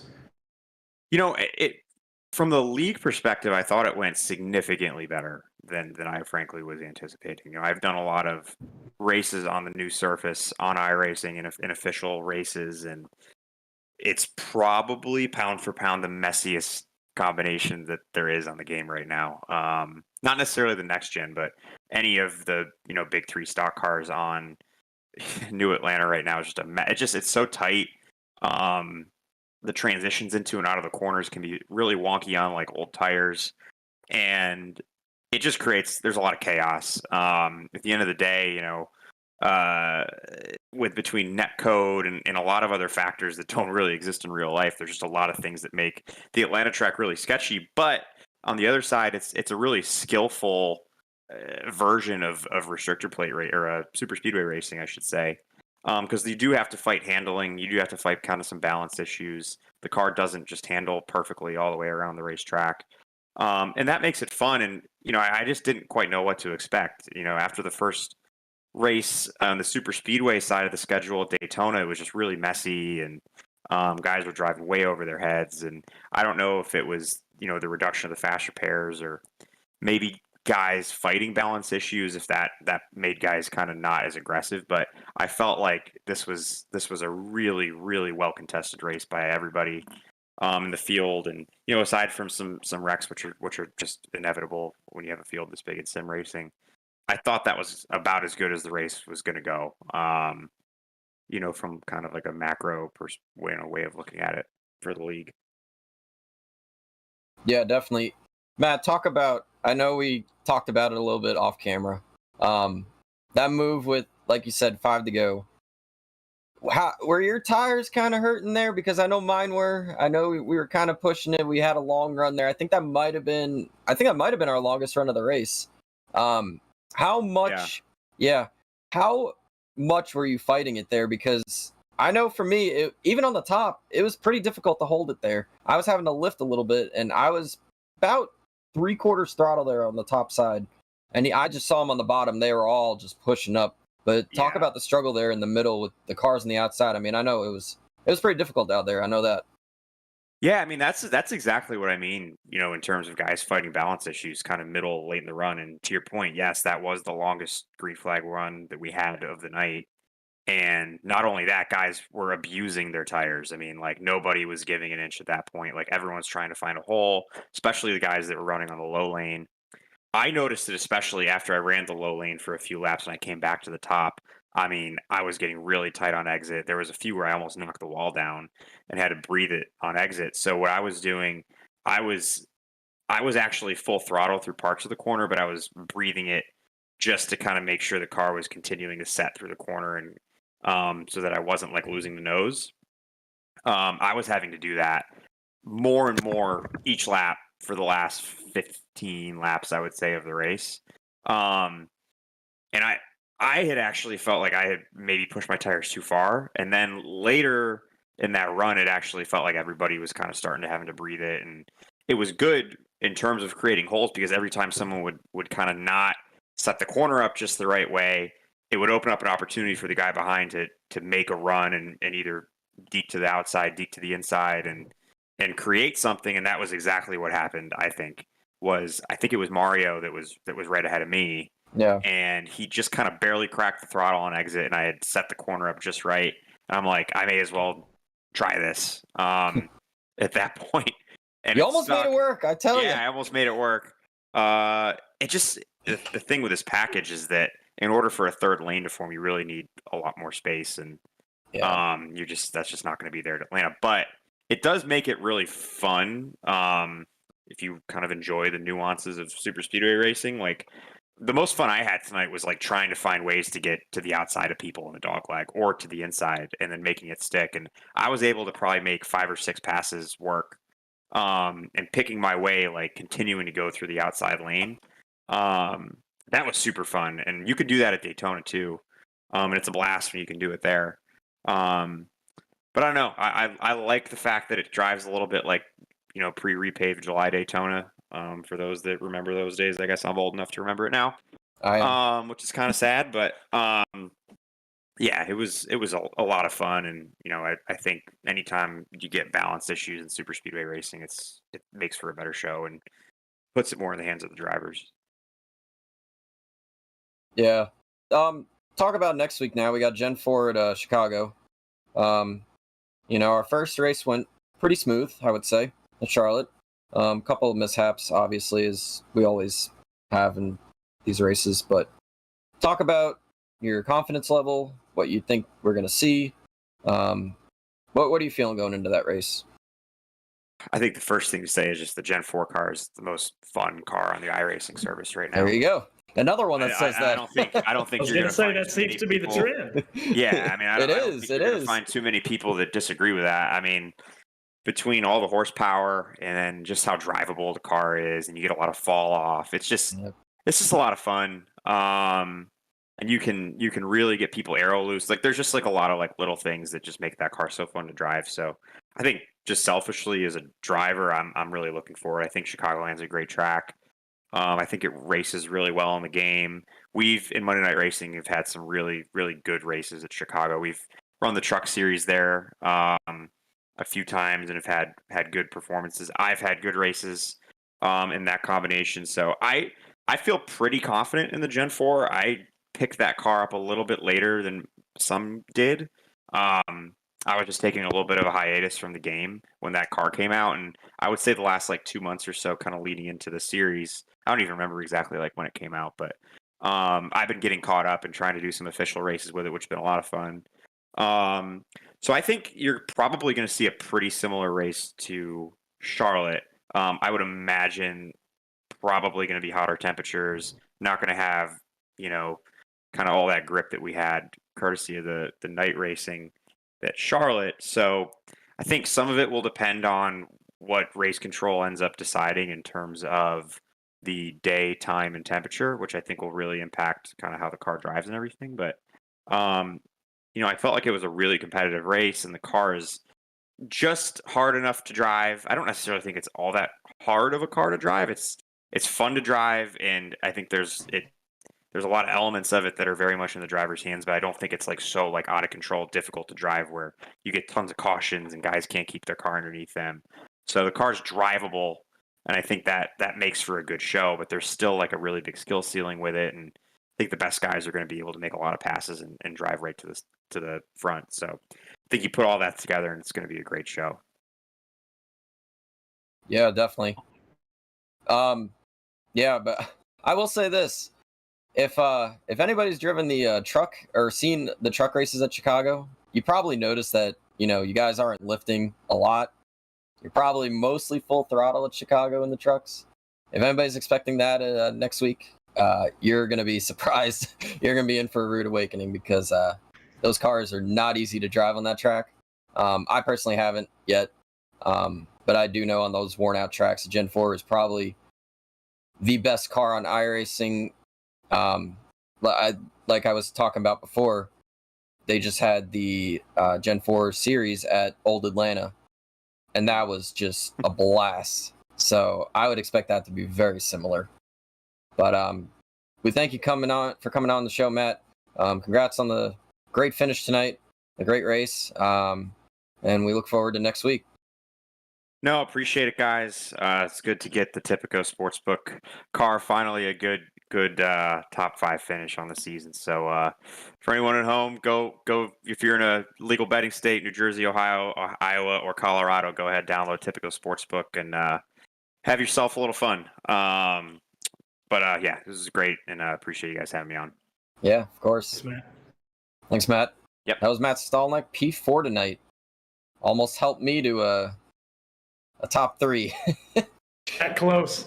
I know. Close. I won't hate on him for that. But I believe we have one more guest tonight, and this is something we haven't done before on the show in the 2 seasons that we've been doing. We have Paul Sutton on, race control for Monday Night Racing. How are we doing tonight, Paul? Good, guys. Thanks for having me on and having me join the podcast. Yeah, of course. So, like I said, this is the first time we've had somebody from race control on, so it's kind of a different perspective compared to what we usually have, whether it's, a driver or a broadcaster, like we did last season. But kind of talk about, what your role is in MNR. I know you've been around for a few seasons, but kind of talk about what you do for the league. Yeah, I mean, I've been kind of with MNR since, ground up when, Ford and I kind of started it way back during the COVID times, and realized I wasn't the best at driving. So was helping kind of do the art race control stuff early, and knew that was kind of more my thing. And we had the great Josh Mendoza, who's probably the best in the business, help us with race control for a couple seasons. So I would help him on that, and definitely cut my teeth learning from him. So I got to really appreciate that. And this season, just doing a little bit more. A lot of things are kind of just, working with Matt, Ford, Gary, all the guys on, rulebook, trying to make sure that, we're as transparent as we can. We want to make sure that, drivers understand where they stand, what the rules are. And if there's any questions, we want to try to clarify it and make it so then there's no confusion. When it comes to tonight's race, obviously you are the eye in the sky. What were your thoughts here on the first race on the Repave Atlanta for MNR? I thought it was fantastic. I mean, one of the great things that we did was kind of getting rid of that fast repair. There was definitely a noticeable difference, between Daytona and Atlanta for us. I really liked it. I think the racing was good. I think it was clean for the most part, but there's still going to be wrecks. Guys are aggressive. It just is going to happen. I'm kind of curious, and I know I've heard a little bit about it. But talk about like a weekly prep that goes into one of these races for race control, or let's say like a day or two before the race. Like, what do you guys do as a whole? Like you, let's say Michael Hall or Ford, or got anybody involved in the league, whether it's race control or obviously Ford being the league owner. What goes into like a weekly prep to get ready for one of these races? Like the main thing there, that's a great question, is kind of talking on how what different intricacies of the track. What do we have that's different in Atlanta with a super speedway series versus what we had, at Daytona? Is there different rules that we need to be aware of? Like, we decided that, hey, that's a tight squeeze on the front stretch, and this is a collaborative effort with everyone. It's kind of on the MNR team to say, hey, let's make that front stretch dog leg, fair game. You can go under that, so then guys aren't getting squeezed and having wrecks get caused. Because some of us run the official races, and we try to see what trends there are, and how these tracks run. Which it was good that it kind of timed up in that sense for Atlanta. And then just seeing where we can adjust, how can we improve? How can we find new ways to, make the series better and, clarify any rules that need to be fixed and try to just continue to make it better for the drivers. Go ahead, Tanner. I think you were about to say something. Yeah, when it comes to, I want to kind of dive into this quick repair. And we saw a lot of the effects of that tonight. Talk a little bit more about how that played out in this race, because we saw some really, really hard crashes. And these next-gen cars on iRacing are just such tanks that they were able to continue the race. Yeah, I think that's a benefit of the next gen cars is they can continue driving, but you still have to be kind of aware of, am I going to make this move? If you have that fast repair in your back pocket, as it gets later into that race, you're going to make bigger moves. You're going to make things that, might not end well for you, but then you say, hey, I just have to go down pit road. I have to, use my fast repair like that. But here, be a little bit more cautious and really be mindful of what moves you want to make, because you might ruin your race. Yeah, definitely. Paul, real quick, talk about how you got into iRacing, how you got into, the whole race control idea. I know you and Ford, you said back in COVID times, you realized that your driving wasn't good enough, so you decided to do race control. But talk about how you got involved in iRacing in general, and, what your impressions were and how they are today. Yeah, I mean, I've been on service since like pre-COVID. I just kind of enjoyed it, built my own PC back then. To really just I enjoyed doing NASCAR 2003 season and ran that, a lot of different seasons, and then kind of transitioned over to iRacing. No, I'm decent, but there's guys with a lot better skill in Monday Night Racing, and I understood that, and had a lot of fun running it. So, started before that and kind of knew that had that groundwork of the service, but then always kind of enjoy the officiating side of things, just even like with just other sports. So kind of understanding that rule book and understanding like the intricacies of it. And, Michael Hall and I were having a conversation literally just before this on, just how officiating is and how you have to understand people are human and, mistakes can be made, but how they really do it. So, yeah, then just kind of branched in, did some more, was actually for a couple races, do race control when we were smaller on some other little things of doing it while driving, which is fine. We have the iRacing cautions, but having a dedicated person's huge. And, when we had Josh Mendoza here, he was great, really helped me kind of learn and see what's the right way to call things and how to operate a series and how to do it the way that it should be. So next week, obviously, the Gen 4 car headed to Chicago. There's a lot of hype around this Gen 4 car in iRacing in general. We've talked to several drivers tonight to say it's the most fun car to drive on the platform right now. As a member of Race Control, what are you kind of looking for out of that? Yeah, I mean, it's a very racy car. It's fun to drive. It's hard to drive. So you're going to kind of be looking, what areas of the racetrack does the car get tight? Where does it get loose? And use that when you make judgment calls on who's at fault for incidents and kind of look to see, what's going to come out. I think MNR's best races are when we have harder to drive race cars. So I'm very excited for Chicago coming up. I love the racetrack. I love the Gen 4 car. So it should be fun. Yeah, no doubt. We thank you for coming on the show, Paul. Glad to have a race control person on. Yeah. I think it's a pretty cool aspect that we did tonight. We look forward to the rest of the season with you up there in the tower, or virtual tower, we'll call it. And good job tonight. I will say that. And we look forward to next week. Yep. Thanks, guys. Appreciate it. All right. Thanks, Paul. For coming on, Paul. Yep. That was Paul Sutton, race control. First time I've said that. I was gonna say that was fun. That was fun. I really enjoyed that. Yeah. Next up, we'll have our final guest tonight. Gonna be Dylan Conley. Finished P12 tonight. Hey, Dylan. Second straight week he's been on. No. I gained 2 spots from the last race, so in about 6 races, I'll probably win. Different series, but yeah. Of course, that was probably the lowest I'd been like the whole year or the whole season so far. You finished 12th, right? Yeah, well, I mean, tonight, I don't think I was lower than like 12th or 13th all night. I was just vibing on the bottom because I was like, man, they're going to keep wrecking, so I need some options here. You were behind me on one of those restarts. Oh, yeah. Yeah, I got run over and about run you over, which made you run over someone. It's all right. There was one restart. Someone didn't go, and then I want to say the 10 cars behind him on the top all got like a 4X because everyone was just bottling, because everyone just kept hitting each other square in the rear. I was like, yeah, this isn't going to be good to be on the top like this early. I wanted to talk to you about that because I saw you running the bottom a lot during that race, and we talked on the broadcast several times how the bottom seemed to be the slower line, but you were hanging out down there, and I wanted you to kind of elaborate on that strategy. So I had a terrible mix of being off work last week and it being Atlanta week officially on iRacing, and the B car drives a whole lot different than this, but the A car, I noticed a lot of them like to wreck.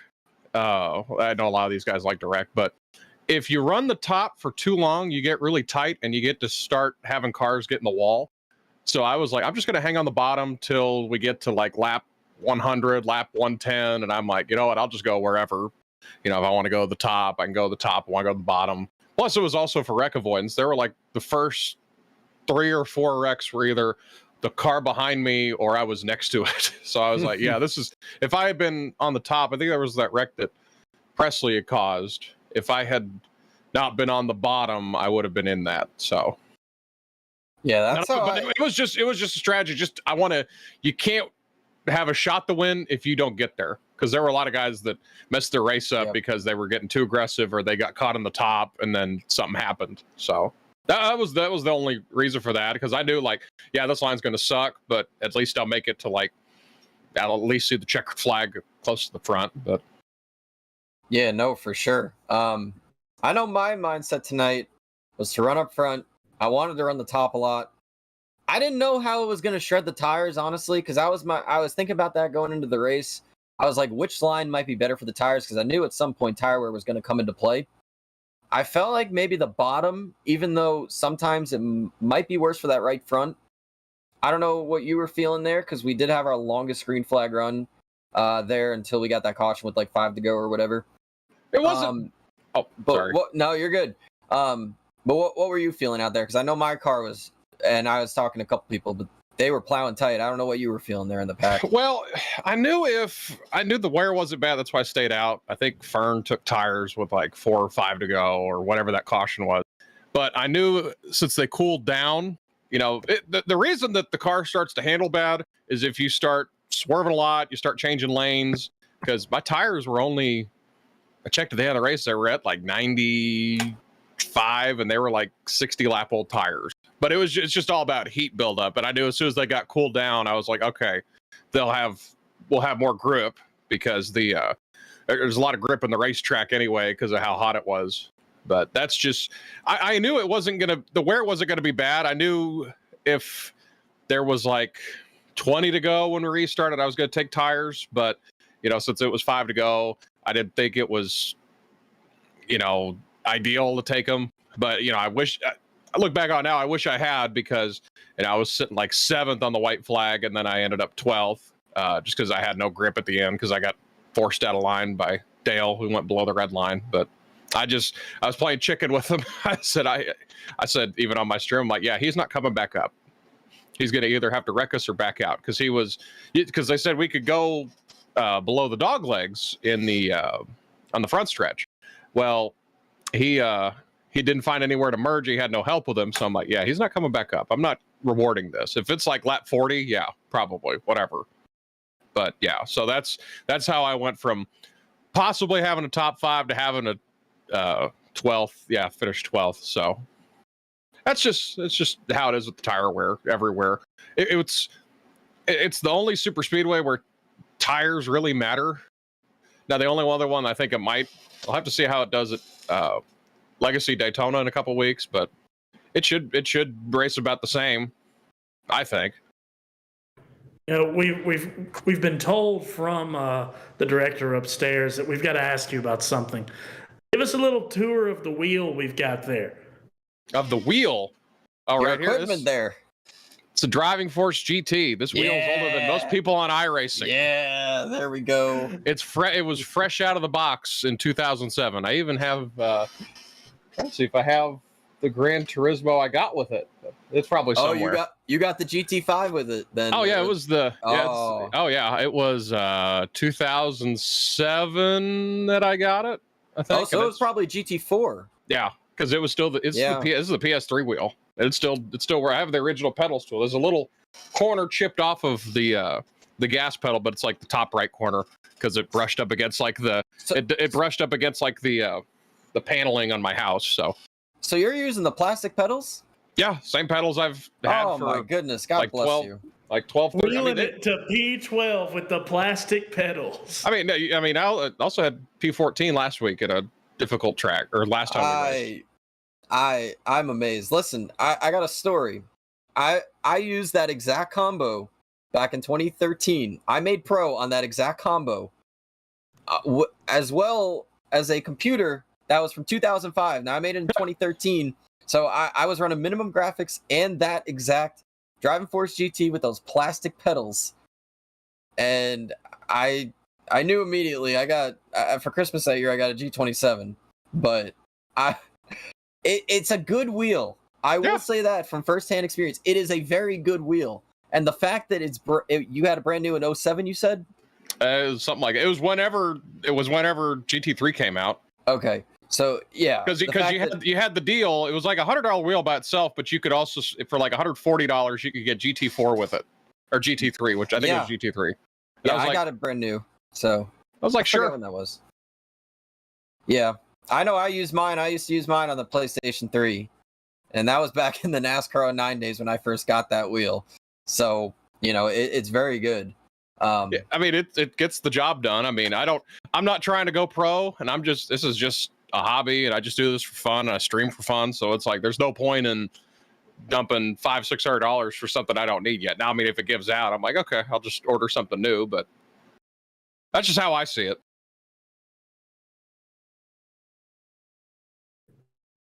Yeah. Yeah, no, we had to ask. We had to ask. No, that's fair. I gotta get that a lot. It was from the man upstairs, Yeah, the man upstairs, huh? Yeah. But yeah, that's the thing that shocks people. It's not that I have the wheel; it's that I still use the pedals. Because I know a lot of people that have this wheel, but they got they have load cell pedals, or they have a brand new set like Club Sports, but it's the whole original set. I mean, they still work fine, and I use a can of air to clean them out probably once every 2 months or so. Okay. So I mean, I take care of them. I mean, that's one thing going off tangent. That's one thing I can thank my mom for. I take care of a lot of stuff. So it's like I've had the same car in real life since I've had it since 2011, and it's got like one scratch on it. All right. Like I haven't bumped it. I haven't hit anything. I haven't done anything, and it still looks like it came off the showroom floor. Here we go. Just one more before we let you go. You're entered in the Firecracker 400 coming up, aren't you? Oh, sure am. Tell us a little bit about the build-up. Yeah, let's talk about that event. We just got notice about it. Yeah, it starts Wednesday or Thursday. We'll know about what prelim I'm in, because they closed the signings, I think, after the Coke race, because the folks at E-Racer, they also have a Coke team. It's Colin Bowden, and I can't remember who the other driver is. It's the 69 and the 42 car. Is it Keister? It's Colin Keister. So they both have cars, and I think they have airtime on it. So I think they're closing the signups at like 10 Eastern or something. But it's a real fun event. They didn't have it last year. I can't remember exactly why, but they brought it back this year, and it's the biggest event in sim racing. I mean, anybody who's anybody is racing in it. I want to say the last time they had it, 36 of the 40 drivers in the Coke field in 2021 were entered in it. Wow. And the other 4 they didn't do it because they're also either real life racers, or they also were in another pro series. I think Mitchell DeYoung was one that wasn't in it because he was running in the Porsche Cup League. Yeah. And yeah, I can't remember who the other 3 were, but I think it was 36 of the 40. And then so I'll give you the breakdown of how everything is. There's if they get full signups, it's 496 people max. So they'll have 8 prelims, 4 on Wednesday, 4 on Thursday, and they will have 64 drivers in each prelim. It's all random, but they try to keep it even. I think they put them all in order based off of I rating, and then they just sort them, 1 through 8, and then if you can request to be on a certain night, if say you got to work Wednesday night or Thursday night or whatever, or you can say, hey, I want a late one on Thursday. But they take 64 at each prelim, then you have 4 heat races in that prelim. They take the top 7 out of those, and then they move them to the preliminary race. Then there's an LCQ, then they take the top 10 out of that, which is everyone else that didn't make top 7 in those 4 heat races. They take the top 10 from that to make a 38 car field. And if you finish top 11 in that, then you move to top 88. So they shrink from 496 down to 88 in the span of a day and a half. Then you go to qualifying the next week, which is single car qualifying, which it takes 2 days. The second day is bump day, kind of like how IndyCar sort of does it. The first day, if you qualify top 20, you're locked in. You're all good. The second day, they fill out the next 22, and then they take everyone from like 43rd through 85th and put them in a 200, the Firecracker 200, which is a race on Monday, then the big one's on Wednesday. And then they have 3, like if you can't make qualifying, or if you're like 86th through 88th in qualifying, you're like on standby, which everyone usually makes it. So they usually just say, screw it, we'll put the other 3 in. But everyone wants to win this race. Anyone that's goal oriented or anyone that's a sim racer, you want to enter events like this because it's the real deal. I mean, it's got NASCAR drivers out the wazoo. I mean, just in my prelim, we had Garrett Smithley, we had Kyle Busch. I want to say Ryan Ellis was in that, and Kyle Busch didn't even make it. He finished behind me. And there were 2 or 3 Coke drivers in my prelim that didn't make it out of the prelim. So it's loaded from top to bottom, but it's a good challenge. We've had prelim testing races last couple nights, and I've done a couple, and it's been good. Yeah, I think the one thing we have to mention too about that race, if you make the, I don't remember if you mentioned it. If you do make the main event, it is an open setup race. Yeah. So you do need, you do need help. that. Yeah, exactly. You can't do it on your own. It's not like these fixed setup races where everybody's running the same setup. You gotta have that, and you know what? That's kind of cool when you think about it, because you could get that advantage. Obviously, if you know some trick or whatever to the 87 car, but it is kind of cool. It's like a real life race, and they make it as competitive as possible. For the purse and all that. The 42 that end up in the 400, there's nobody that's like gonna make it in as an upset. All 42 are gonna be able to drive. Yeah. I mean, I like, but I also don't like, and I can understand why people don't like that format where it goes from being a fixed event to open.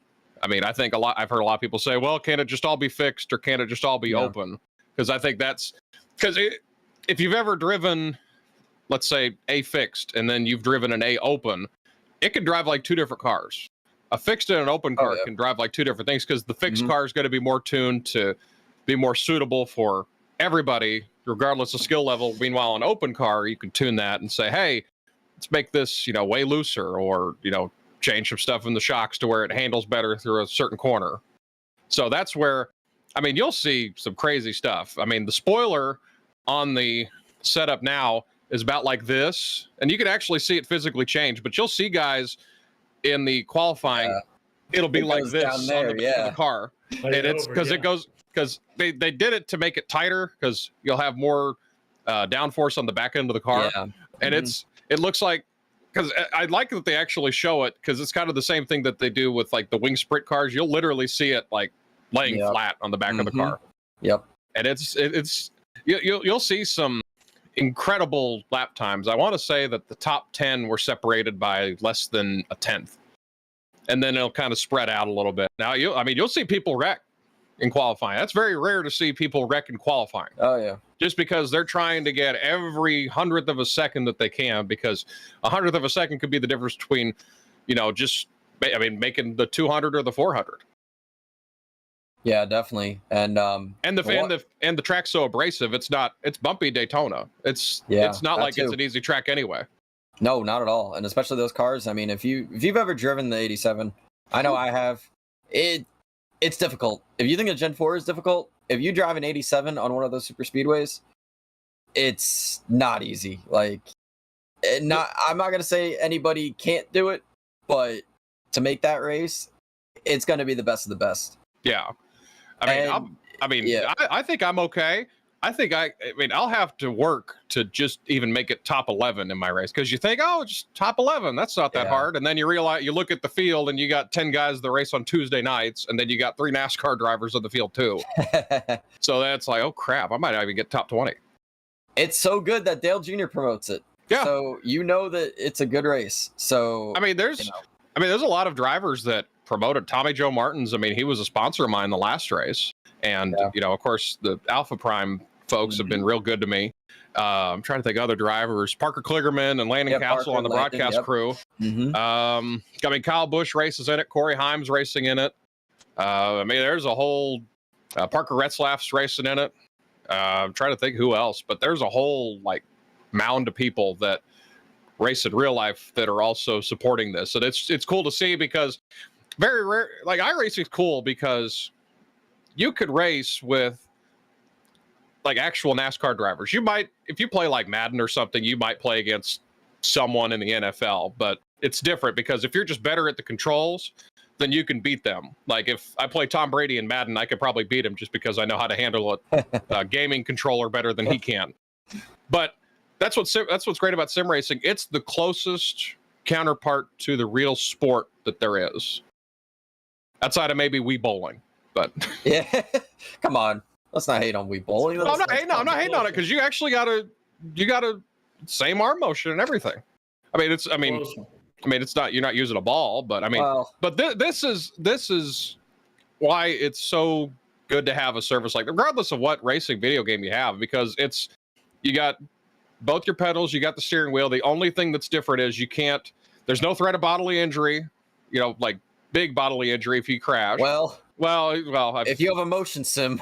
Yeah, if you have a motion sim, which I think you got to look up the video of Jordan Taylor when he was running at Monza, and his motion simulator falls over. Yeah. And I've seen that. And it's funny because he's just looking around. He says, "I think we crashed in real life." And it's funny because everything stays in place. He's like, "Crap, it's not good." And but it's just neat. So that's why I like iRacing a lot. Now I'll still play whatever, but that's the neat thing about events like this is you could have who raced it last time? I mean, Kyle Busch raced it. Dale Jr. raced it. He's Dale probably Jr. he's gonna be like probably the promo pick that they bring in as the 43rd car if he doesn't make it. And then you could have someone that's brand new to iRacing, or you could have. I mean, there's guys I know that haven't ran on iRacing in 2 years. I mean, I'll just say Nathan Lyons won. He hadn't ran on iRacing since he was out of the Coke Series, and he dusted off the wheel for this. So I mean, this is a big event coming up. Yeah. Well, we're looking forward to it. I know everybody tuning in. You guys should all tune in. I know I will.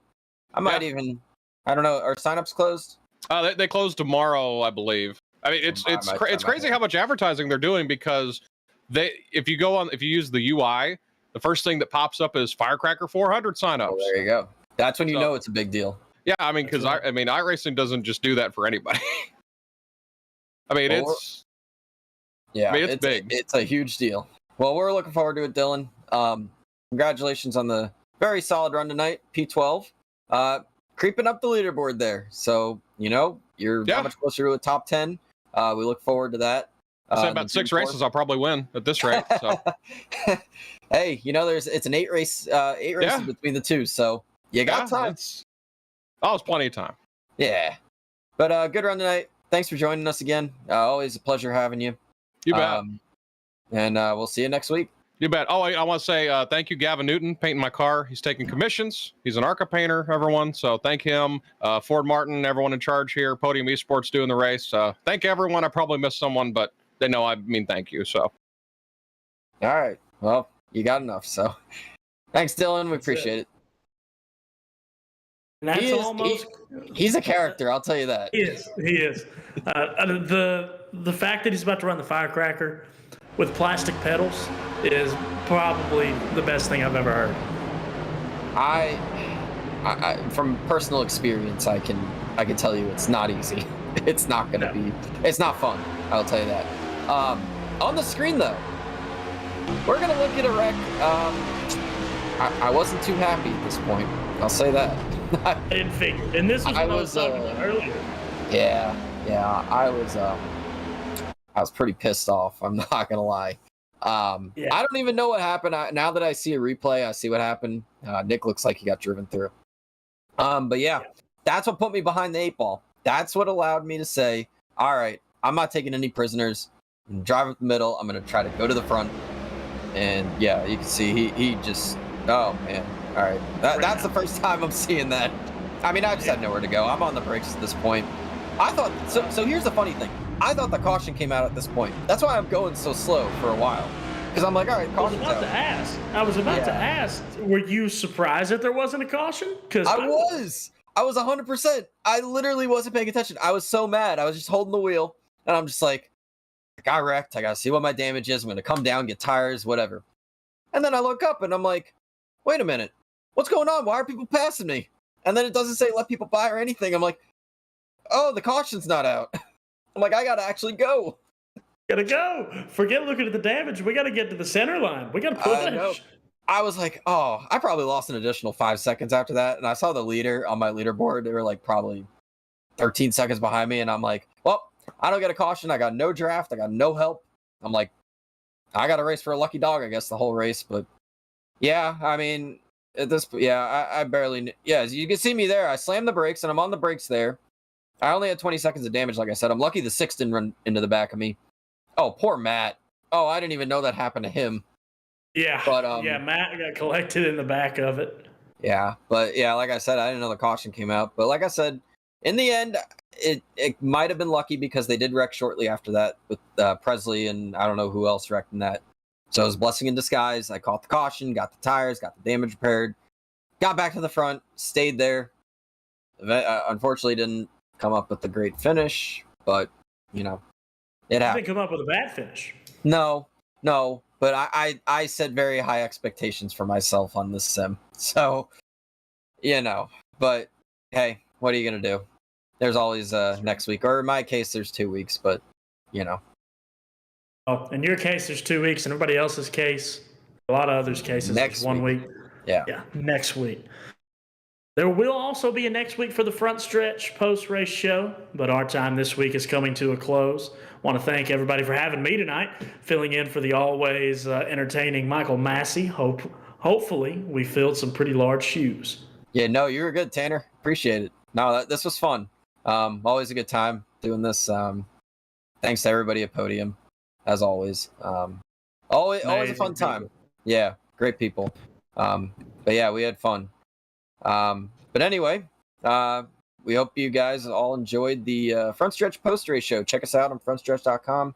Got a lot of good stuff going on. Doing articles. We got stuff on our YouTube channel from each race weekend.